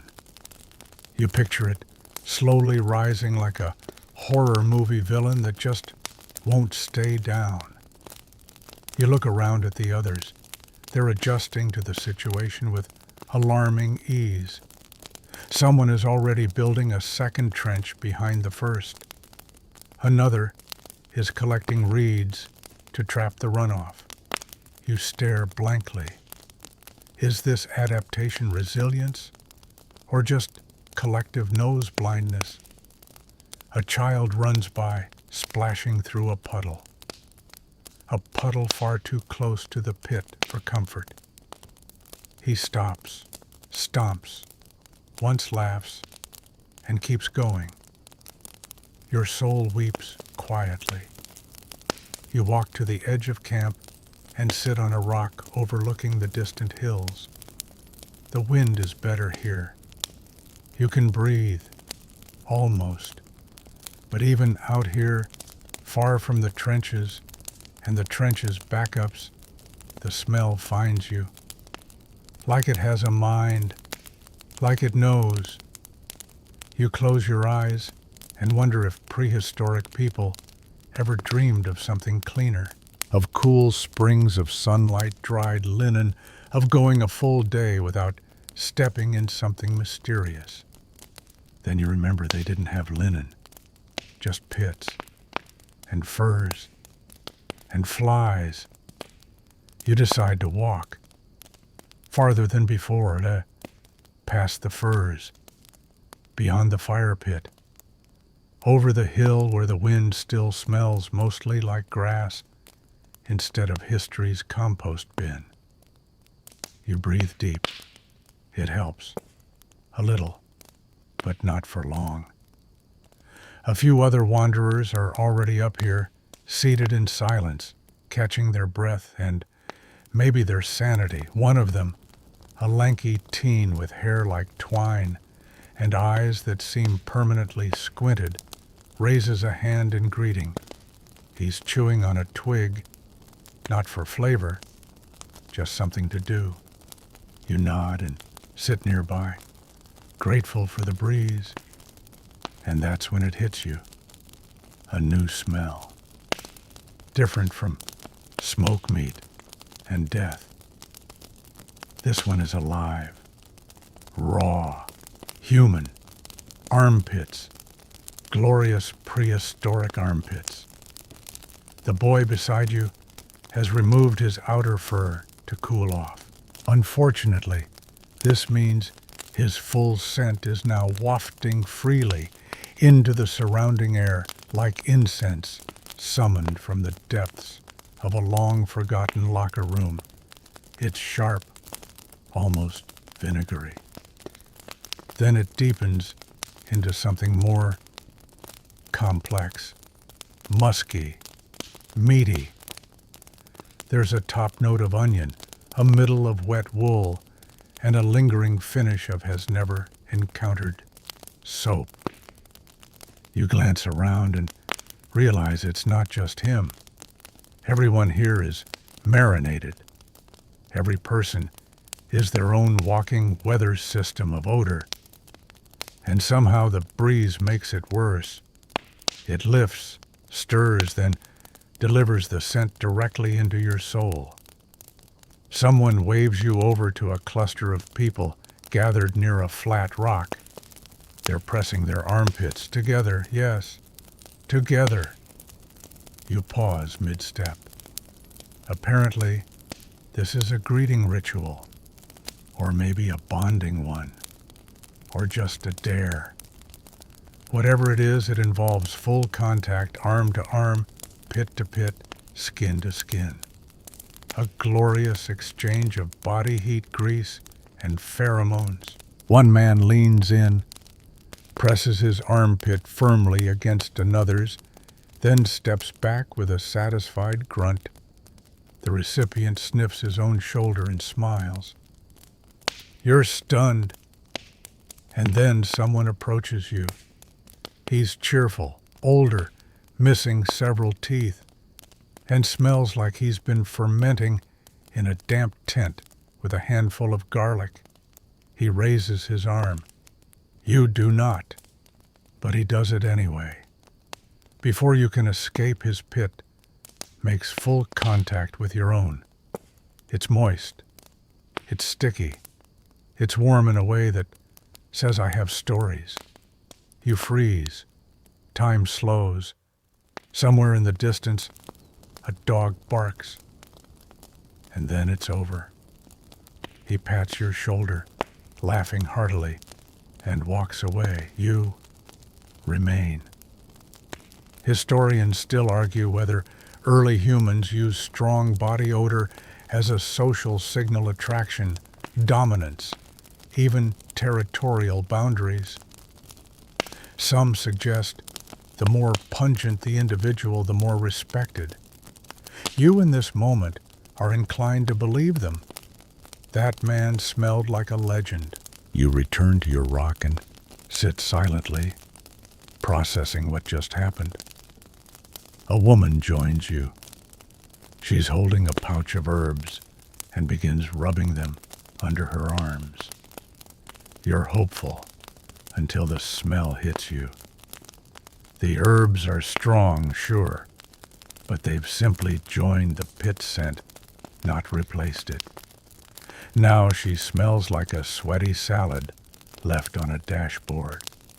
She offers you the pouch. You politely take a pinch and dab it near your collarbone. It does nothing except make you smell like someone tried to marinate you in regret.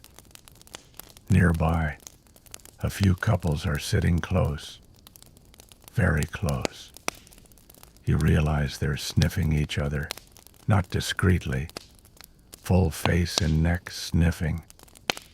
One woman pulls away and frowns slightly. The man she's with grins, rubs dirt into his hair, and leans in again. She seems pleased this time. You realize something quietly horrifying scent is currency here. It communicates. It decides things. It marks boundaries and perhaps even affection. You are not ready for this level of nasal intimacy. You stand and wander away, hoping to find at least one spot where no one's pressing their body aroma onto a neighbor like some ancient version of cologne marketing. Instead, you find a group dancing.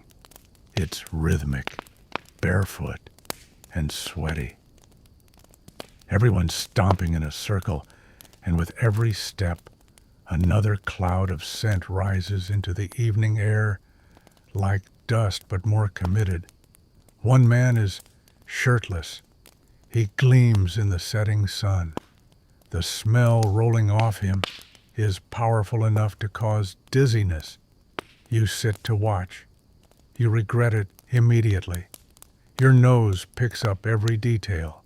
Foot sweat baked into leather soles, the sour, sweet perfume of unwashed backs, and beneath it all, a constant stream of breath-hot, humid, unfiltered breath that wafts and mingles and settles in the back of your throat.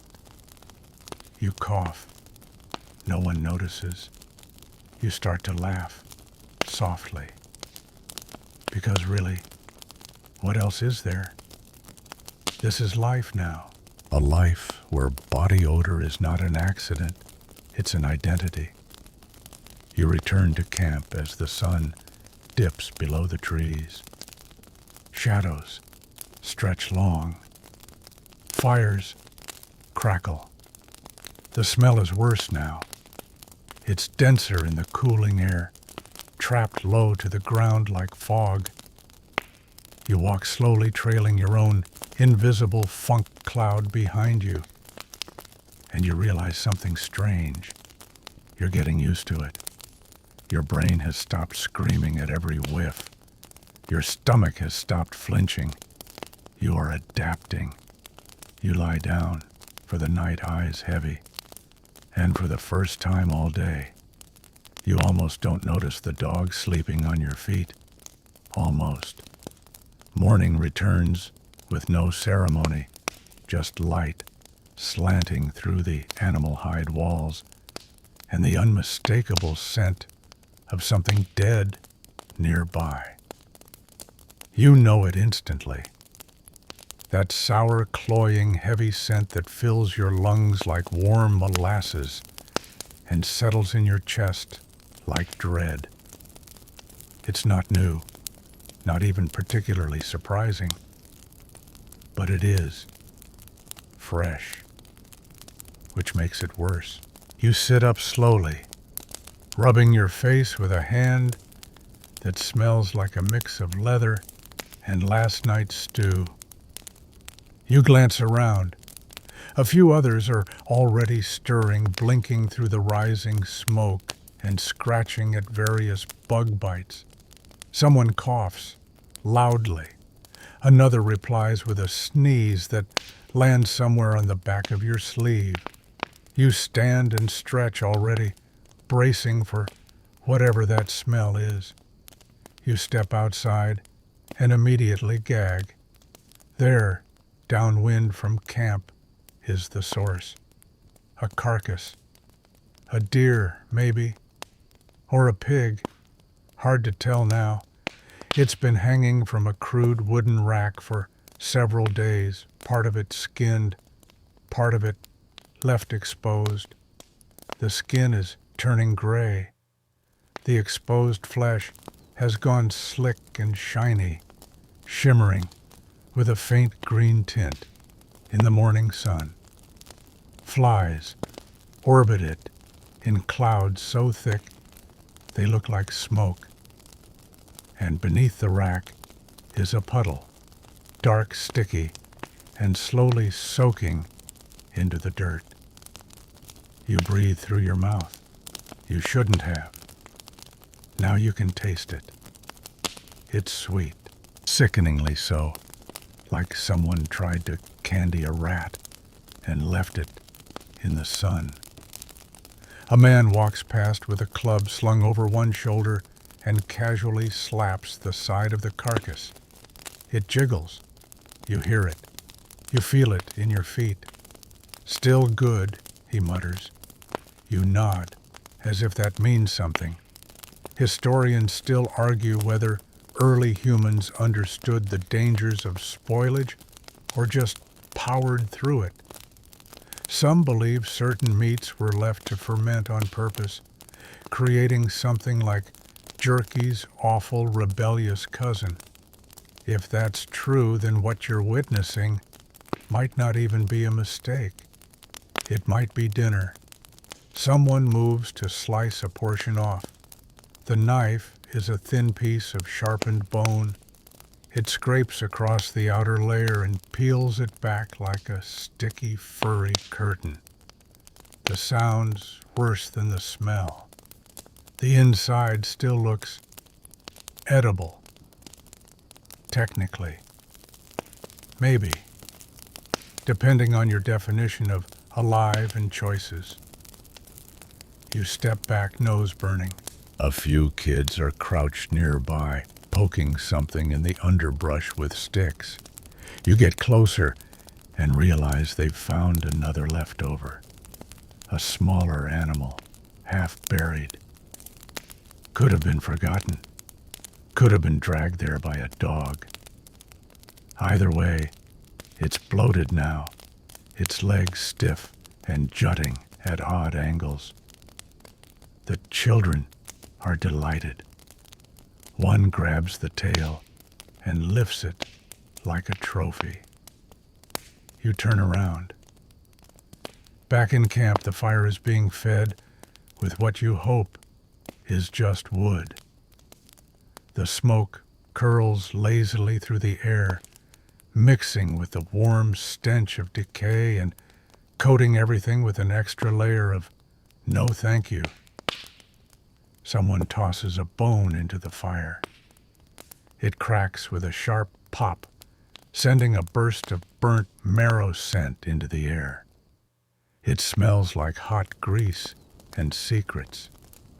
You find a rock to sit on, hoping for a breeze. There is none. Instead, the air is thick with the scent of rot smoke and the general musk of people who haven't changed clothes or positions for several days. You look down at your own hands. They're sticky. You don't remember touching anything, but somehow they're always sticky now. A dog trots by and stops beside the hanging carcass. He sniffs once, then lays down beneath it like it's a shade tree. His nose doesn't even twitch. You envy that dog's resilience. Then a gust of wind finally comes, and with it the full force of the drying meat, the decomposing remains, and the camp's entire olfactory history. It slaps you hard. Your eyes water. You genuinely consider crawling into the fire for relief. You're still wiping your face when a man appears carrying something on a stick. Another dead animal. This one is newer, still warm, probably hunted just before dawn. It's a rabbit, and its scent compared to the others is almost pleasant, until he drops it onto a bloody hide that's been reused several too many times. The hide sloshes, the rabbit slides. Everything gets worse again. You back away dizzy. A woman nearby is cutting strips from the older carcass. She hums as she works completely undisturbed. Her hands are coated in blood and grease, and she occasionally wipes them on her tunic, which has taken on a permanent crimson sheen. The smell coming from her station is enough to make your ears ring. You try to focus on something else, anything, but everywhere you look there are reminders.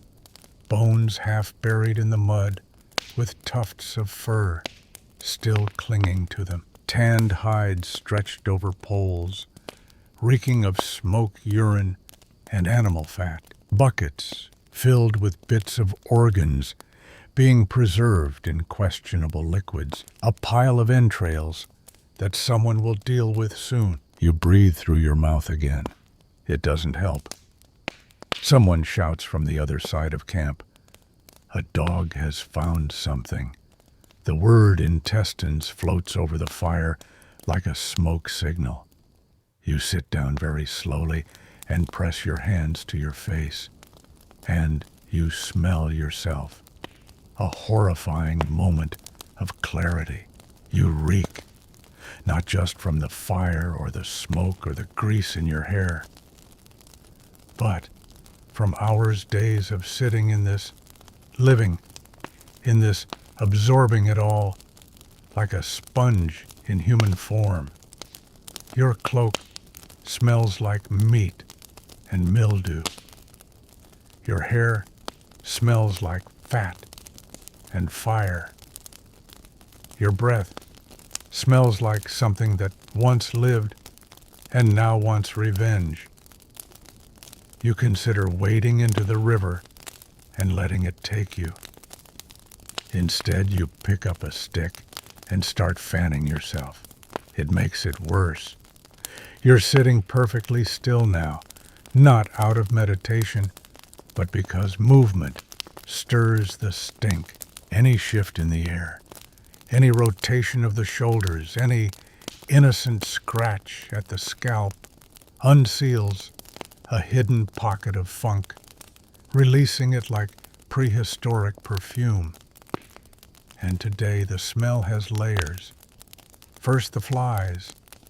They've doubled, tripled. It's hard to say. They move in slow orbits around your head, land without asking, and crawl across your lips like they're checking your pulse. You swat lazily. They return instantly. One of them has claimed your elbow. Another is doing laps around your left ear. You glance to your side. A woman is rubbing ash into her skin, a form of fly repellent you assume, or exfoliation. Either way, she's now a soft gray from head to toe, like a statue come to life, except her sweat has started forming muddy rivulets down her back. She looks peaceful. She also smells like barbecue and mushrooms. Behind her, someone yells. You turn your head slowly, because turning quickly releases your neck stink and spot the hunters returning.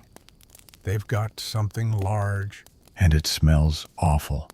It's a boar, dead, bleeding, still steaming, slung across a pole carried between two men who are sweating profusely.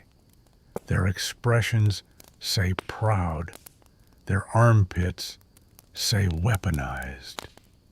As they drop the carcass near the butchering area, a thick metallic scent rolls over you, blood, fur, and mud. You breathe shallowly. Doesn't matter. It clings to your nostrils like a determined sales rep. One man immediately kneels beside the boar and starts gutting it with a stone blade. The first slice sends a shudder through the camp, not from horror, from smell. The belly opens. A warm, wet sound. The wind carries it to you. Inside, the heat trapped in the boar's body escapes all at once, dragging the scent of half-digested grass, intestine, and panic sweat directly into your teeth. You taste it. You actually taste it. You're not even facing the right direction, and still the funk curves around like it has intent, like it knows your name. A child walks past, holding what looks like a liver. She trips, drops it. It lands with a wet slap and sprays something pink onto your ankle. You don't move. If you move, you smell it more. The butchering continues. A second person joins in, casually singing while peeling back skin. There's a sound like ripping cloth soaked in gravy. The dogs begin pacing tails, stiff noses, twitching violently. One starts to whine. Another begins to dig furiously near the waste pile. And then the entrails come out. Still warm, still glistening. They're pulled free and laid on the ground like ribbons from a fever dream. One bursts slightly. Everyone pretends not to notice. Historians have debated how early humans managed the stench of fresh kills. Some believe the smell of blood excited them. Others think they simply got used to it, like you've had to over and over again. Someone tosses the stomach into a nearby trench. It lands with a splash. The trench bubbles. You swallow hard. Next comes the ritual burning. Organs that won't be eaten, too small, too soft, too far gone, are added to the fire. The smoke changes immediately from wood and bone to roast failure. It curls into your eyes. your ears, your very pores. Your cloak now smells like scorched liver. You blink through the haze and watch the ash drift down like soft gray snow.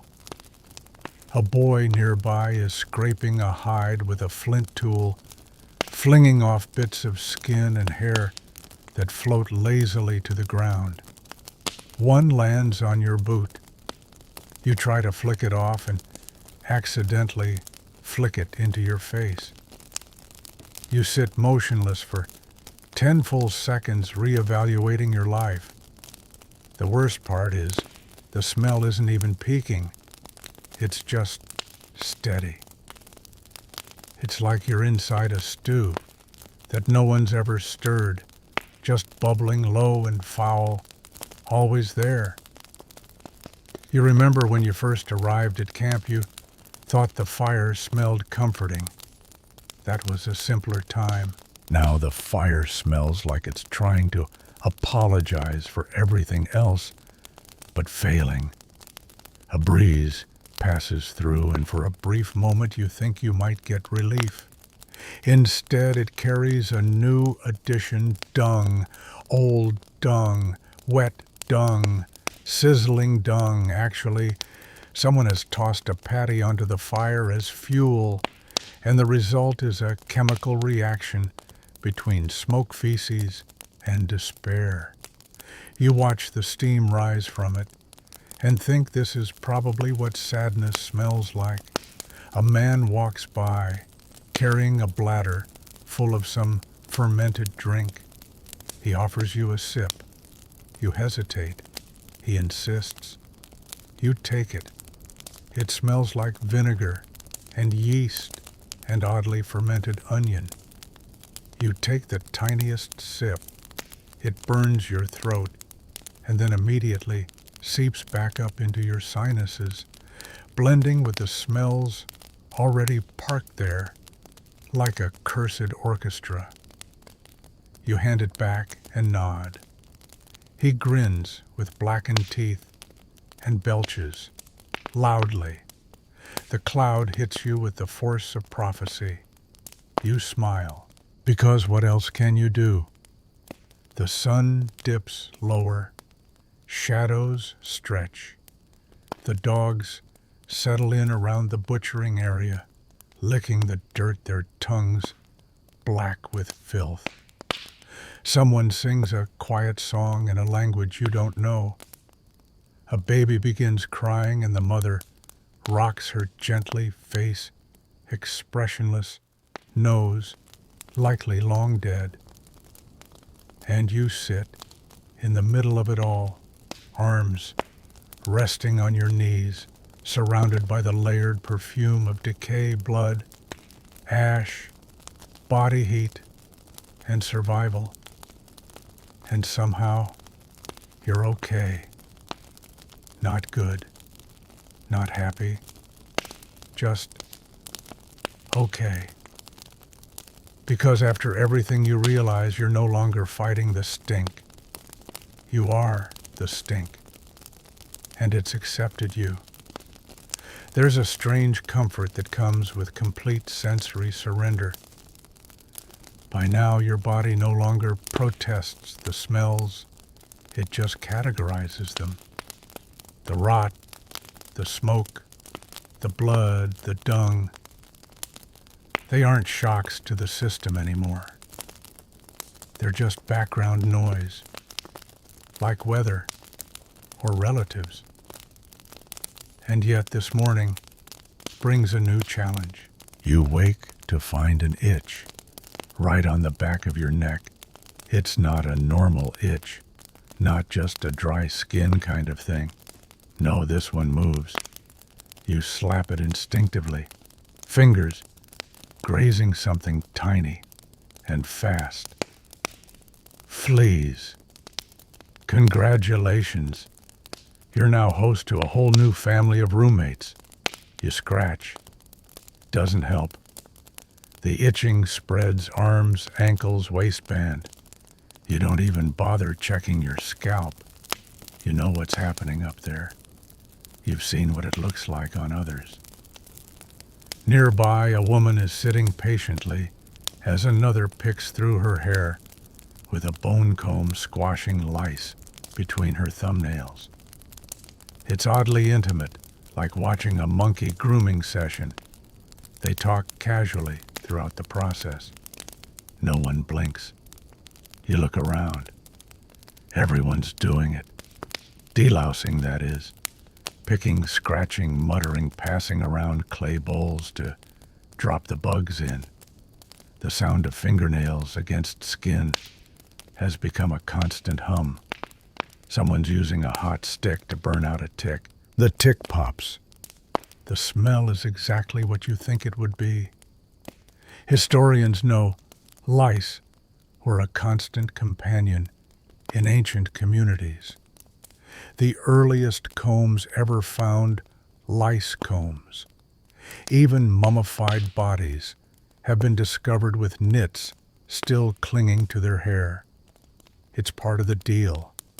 Community living, shared furs, unwashed hair, nature's invitation for parasites. A child beside you scratches so aggressively, he yelps. His mother sighs and begins checking him with a practiced hand, pulling something off his neck and flicking it into the fire. It sizzles. You shift uncomfortably and feel something crawl beneath your waistband. Nope. You stand. You need to do something. So you find the nearest pile of ashes and rub a handful into your scalp.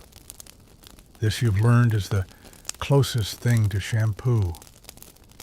Ash is drying, suffocates bugs, and leaves your head feeling gritty. But it beats alive. You rub more under your arms, into your collar, into your boots. You now smell like burnt everything, with a dusting of despair. A man sees you and nods approvingly. He gestures to his own neck, proudly showing a cluster of scabs. You nod back. You're now part of the itchy brotherhood. But the bugs aren't the only new visitors today. The flies have reached peak population. Not only are they everywhere, they now stay on you. They've accepted you as part of the landscape. One lands on your lip and doesn't even flinch when you twitch. Another walks casually across your eyeball. You try not to scream. A nearby elder is eating, slowly, carefully, from a wooden bowl that's attracting more insects than flavor. He doesn't shoo them away. He just eats around them. Once he lifts the bowl and sips, and a fly goes in. He coughs, swallows, continues. You reconsider your own hunger. Then you feel a sting. Something's bitten you. Maybe a flea, maybe something else. You look down and spot a tiny black dot on your leg. You swipe at it. Another sting, this time higher up. You twist to reach it and catch a glimpse of your back in a reflective pool of water. You wish you hadn't. There are bites. Red ones. Angry ones. A rash, possibly. Or maybe that patch where the fur rubbed against your damp skin yesterday has evolved into a fungal ecosystem. Hard to tell. Either way, you're itchy, you smell like grilled leather, and your dignity is holding on by a thread.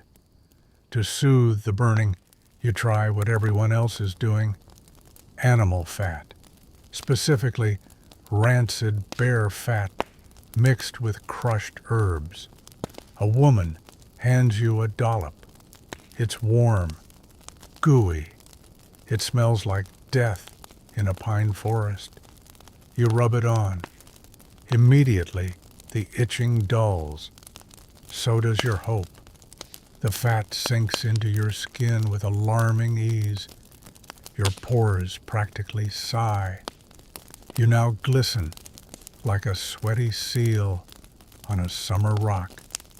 Someone near you starts singing. It's low, melodic, rhythmic, probably ceremonial, possibly medicinal. A man joins in clapping his hands, which are absolutely covered in something. You try not to look. Instead, you focus on the sky. It's overcast. Again. The air is humid, trapping every smell close to the ground.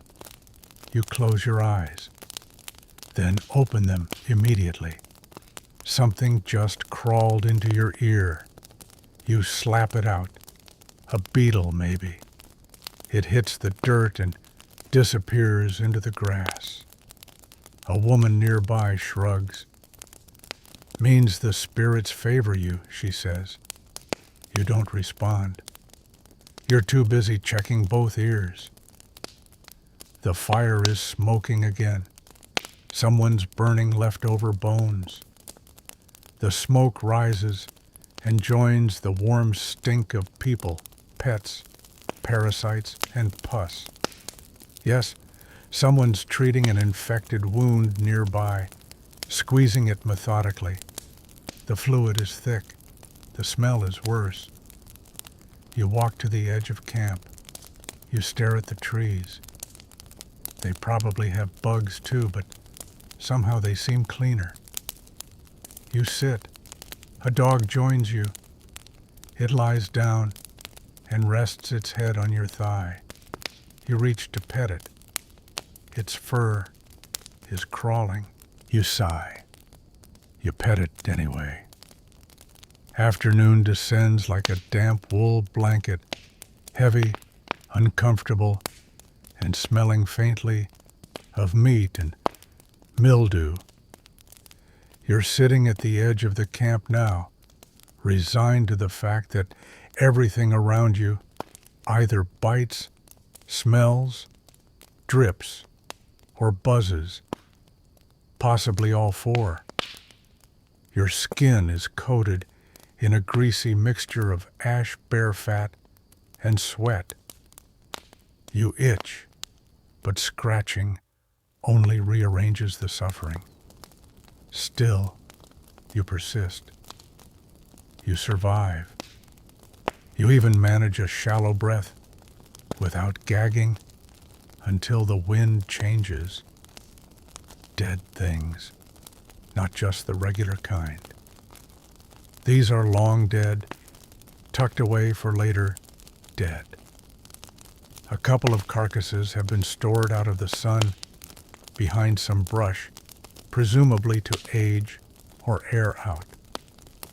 The intention is unclear. The result is not.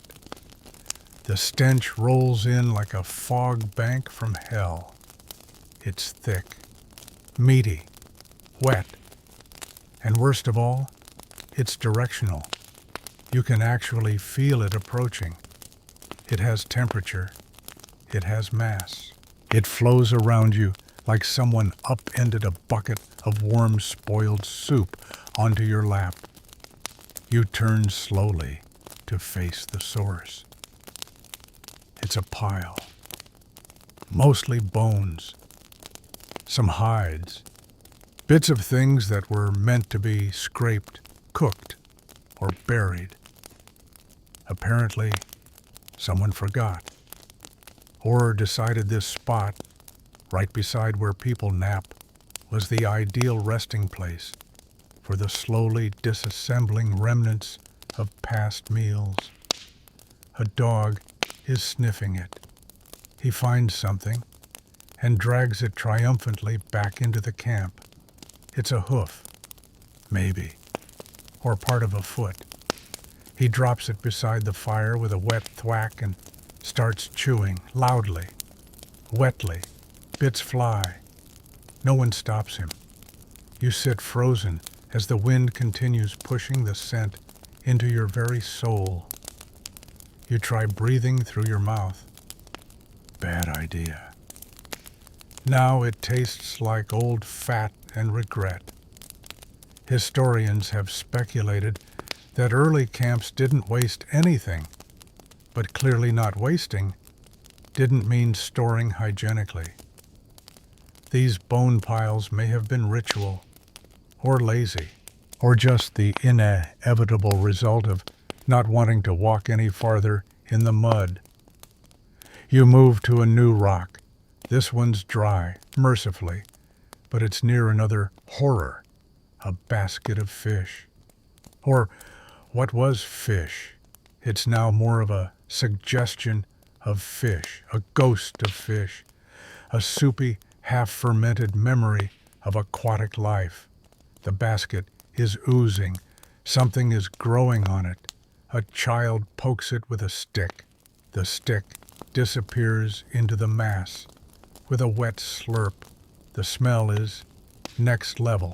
You try to stand, but your knees buckle slightly from the nasal assault. A woman walks by carrying a bundle of herbs and feathers. She waves them ceremoniously over the pile of bones, chanting something. Smoke wafts from a smoldering twig she tucks into the mound. You think finally someone's cleansing this mess.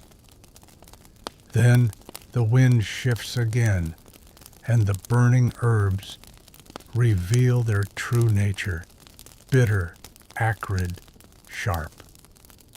Now the smell is burning meat and sour leaf and rotting bone. Together, in a symphony, a scent opera. You look around and notice others barely react. A few people pinch their noses. One old man just grunts and turns over in his nap. This is how numb everyone is. Then someone suggests a feast, because of course. Apparently this is the part of the month where the aged meats are ready, yes. That meat. From the bone pile. From the furry bundle of death near the fish basket. You don't scream, but your soul does. A man begins skinning something that looks like a rabbit, but smells like a mistake. He hums while he works. His fingers are caked with blood and dirt. He licks one. You stare at your own hands and wonder if you should just bury them in the earth. The fire crackles. The meat sizzles. The scent is unbelievable. Think feet that ran through vinegar, then were smoked, then rolled in garlic and left under a tarp. That's the best case version. You inch away. Someone offers you a bite. You shake your head. They shrug, chew, and belch. The belch reaches you before the words do. You leave the circle. You pass someone treating a fur with more animal brain. That smell hits next. Then a woman combing fleas off a baby, flinging them casually into the air. One lands on your lip. You wipe it. It lands again. This time you just let it sit. Because what's the point? Every corner of the camp is alive with decay. A log oozes. A pile of leaves hides something squirming. A pot bubbles with a stew that smells like memories no one wants to have. And still the people laugh. They sing. They swap food. One woman drapes a fish skin necklace over another and declares her ready for the spirits. You want to cry, but you also start laughing. Because it's too much. Because it's all too much. You lie down beside a dog. He sniffs your face, then licks your cheek. You don't stop him. Because honestly, he smells better than most things today. The sun begins to dip low, casting long shadows across the camp, painting everything in golden light. And unfortunately, highlighting every fly, every pile, every greasy shimmer of residue on every surface. You'd think sunset would bring relief. It doesn't. Because now with the cooling air, the smells settle. They don't rise. They cling like a fog made of body odor, burned fat, decaying fur, and the collected exhalations of an entire village that hasn't bathed in weeks. You walk through it slowly, like wading through the memory of a spoiled stew. Then, as if the universe wants to test your final nerve, the shaman arrives. He's an impressive figure, tall, draped in layers of furs, feathers, and what might be the tanned hide of a very unlucky goat. His hair is matted with ash and twigs. His skin, painted in thick, cracked stripes of ochre and soot. But the smell, the smell.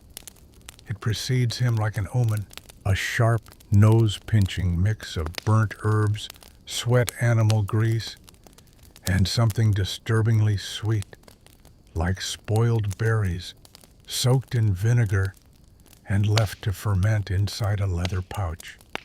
His scent doesn't just waft, it descends, it envelops. You're standing 10 feet away, and it still feels like you've been shoved inside a ceremonial pouch and set on fire. He lifts his arms and begins to chant. His voice is low, rhythmic, vibrating in the base of your spine.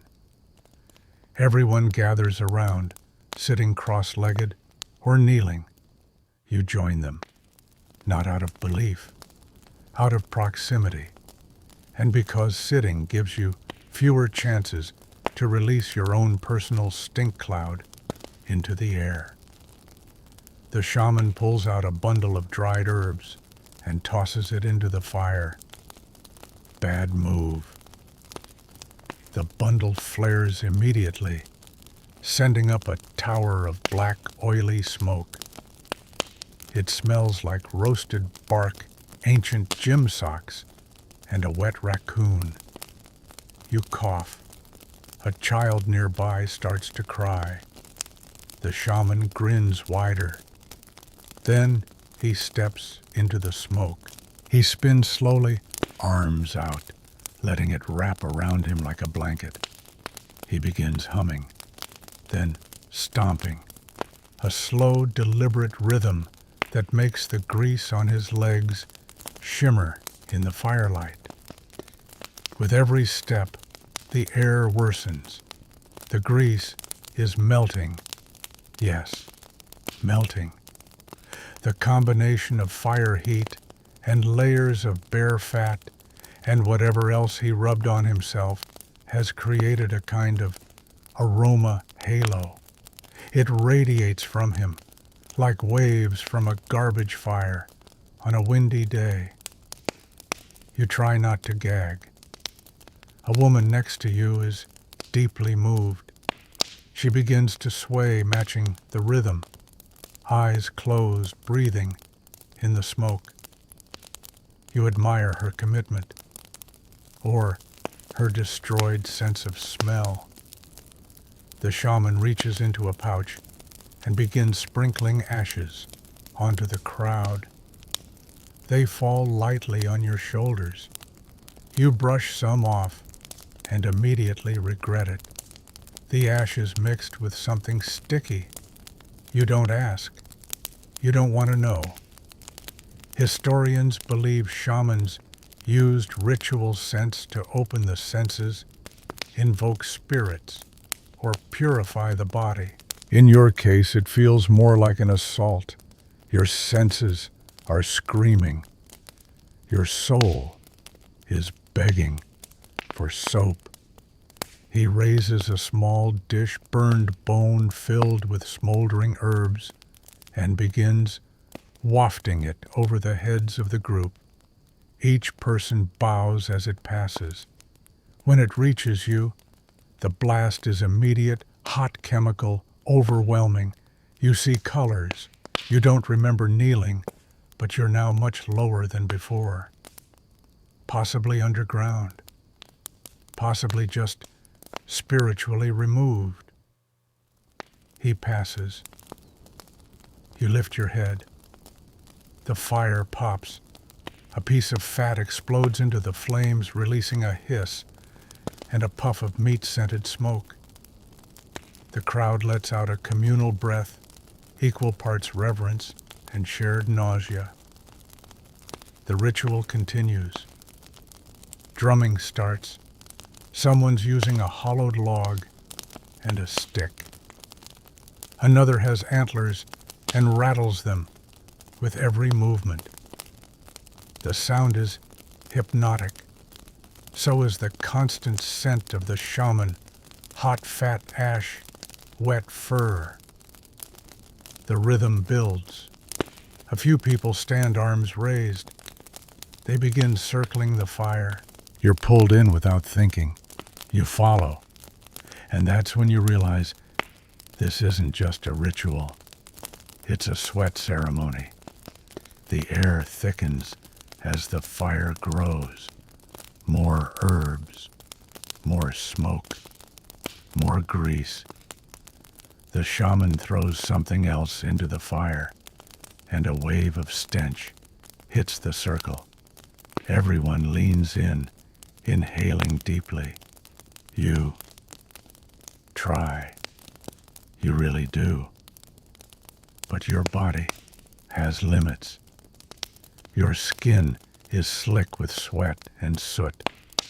The air sticks to you, glues itself to your back, drips down your arms in oily rivulets.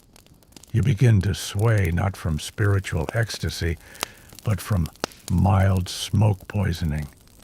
And still the shaman chants. Still the drums beat. You look around and realize no one is leaving, because this is normal. This is sacred. This is horrifying. You try to focus, maybe find beauty in the moment, a lesson, a revelation. And then the shaman raises a ladle and pours something over his head. It steams, it hisses, it smells. The liquid is a mixture of herbs and fat and possibly fermented milk. It coats him instantly and releases a cloud so thick it fogs the fire. For a moment, he vanishes, then steps forward, gleaming, dripping, steaming, smiling. You smile back. You have to, because now he's raising the ladle again. And this time, it's your turn. You stare into the ladle. It glistens in the firelight, trembling slightly as the shaman holds it aloft like a divine offering. The liquid inside is thick, almost gelatinous, and faintly greenish.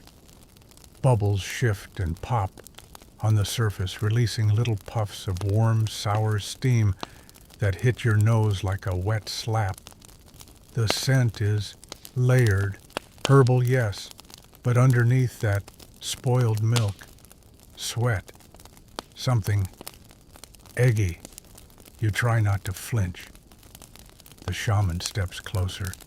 His body radiates heat and smell in equal measure. His eyes are bright with ritual fervor, or maybe just smoke irritation. Either way, he's focused on you, the chosen. A crowd has gathered around now. No one speaks. No one moves. All eyes are on you and the steaming ladle of aromatic doom. He lifts it higher. You wonder briefly what would happen if you ran. But before your feet can move, the liquid comes down. It hits your head with a plop, warm and gooey, like being baptized in soup no one wanted. It runs down your forehead, behind your ears, over your shoulders. Some of it slides into your shirt. Some of it somehow gets in your mouth. You taste it. You immediately wish you hadn't. It's bitter and tangy and curiously salty, like someone boiled weeds in foot sweat and stirred it with a bone. You breathe out slowly through your nose, which only makes the smell stronger. Your eyes water, your skin itches, your soul curls into a small ball. The shaman places a heavy hand on your shoulder. He murmurs something reverent and then steps back into the firelight, arms raised in triumph. The others begin to cheer softly, nodding with approval. You've been blessed, anointed, marinated. You are now part of the ceremony, forever. You wipe your face with the edge of your tunic, which is a mistake. The fabric already smells like old meat and wet goat. Now you've just created a paste of filth and whatever the ladle mixture was. You sit down slowly. Someone passes you a bowl of thick, hot liquid to drink. You shake your head. They insist. You take a sip. It tastes almost exactly like what just hit your scalp, because it is. It's the same potion. You drink half because you're already past the point of shame. The ceremony winds down. The fire burns lower. People begin to drift away, fanning their faces, wiping their brows, or simply lying down where they stood. The sweat lodge effect has done its job. Everyone is now soaked. Everyone is now shiny. Everyone smells like they've been slow cooked in a communal broth. And you sit by the fire quietly, steaming. The dog from earlier pads over and sniffs you. He recoils slightly. Even he has limits. You lie back on a bed of damp hides, your body buzzing with heat smoke and fermented herb sludge. Your skin feels tight, your hair stiff. Your nostrils have given up the will to function. Above you, the stars peek through the smoke, twinkling faintly. You listen to the crackle of fire, the low mumble of voices, the distant drip of fat from the meat rack. And you know this moment will never leave you, even if the smell does. Eventually, someday, maybe. You roll onto your side. The ground is damp. Your cheek presses against a patch of moss that smells like old soup. You smile, because it's still better than the shaman. And as your eyes begin to close, your thoughts slow, your body softens, and your senses, mercifully, begin to dull. You finally let go of the smells, of the discomfort, of everything. You are one with the camp. You are part of history. You are the funk. The fire is low now, just warm embers cracking in the ash. The sounds of camp have faded. No more shuffling, no more muttering. Only the occasional dog sighing in its sleep, or the faint rustle of furs shifting in the night. The stench has settled too. Still there, of course. Still thick in the air, but softer now. Almost distant. like it's part of the earth beneath you, like it belongs. Your breathing slows, long inhales through your mouth, careful shallow ones. Each breath carries a story of bonfires, of greasy smoke, of damp hides and muddy feet. But now those stories are whisper thin. They no longer demand your attention. They just exist. A breeze drifts through the camp, gentle, not strong enough to carry the odors away, but kind enough to move them around, just enough to let you forget. The stars above are clearer now, cold, steady points of light, watching this little circle of humanity stew in its own glorious, unwashed history. And somehow you feel connected, not just to the people here, but to all the ones who came before, who lived like this, smelled like this, slept like this. You pull the furs up over your shoulder, damp though they may be, and curl in a little tighter. Your eyes flutter closed. The last thing you feel is the warmth of your own body. The last thing you hear is the soft wheeze of a dog beside you. And the last thing you smell, well, let's not talk about that. Let's just rest. Sleep well, time traveler. You've earned it.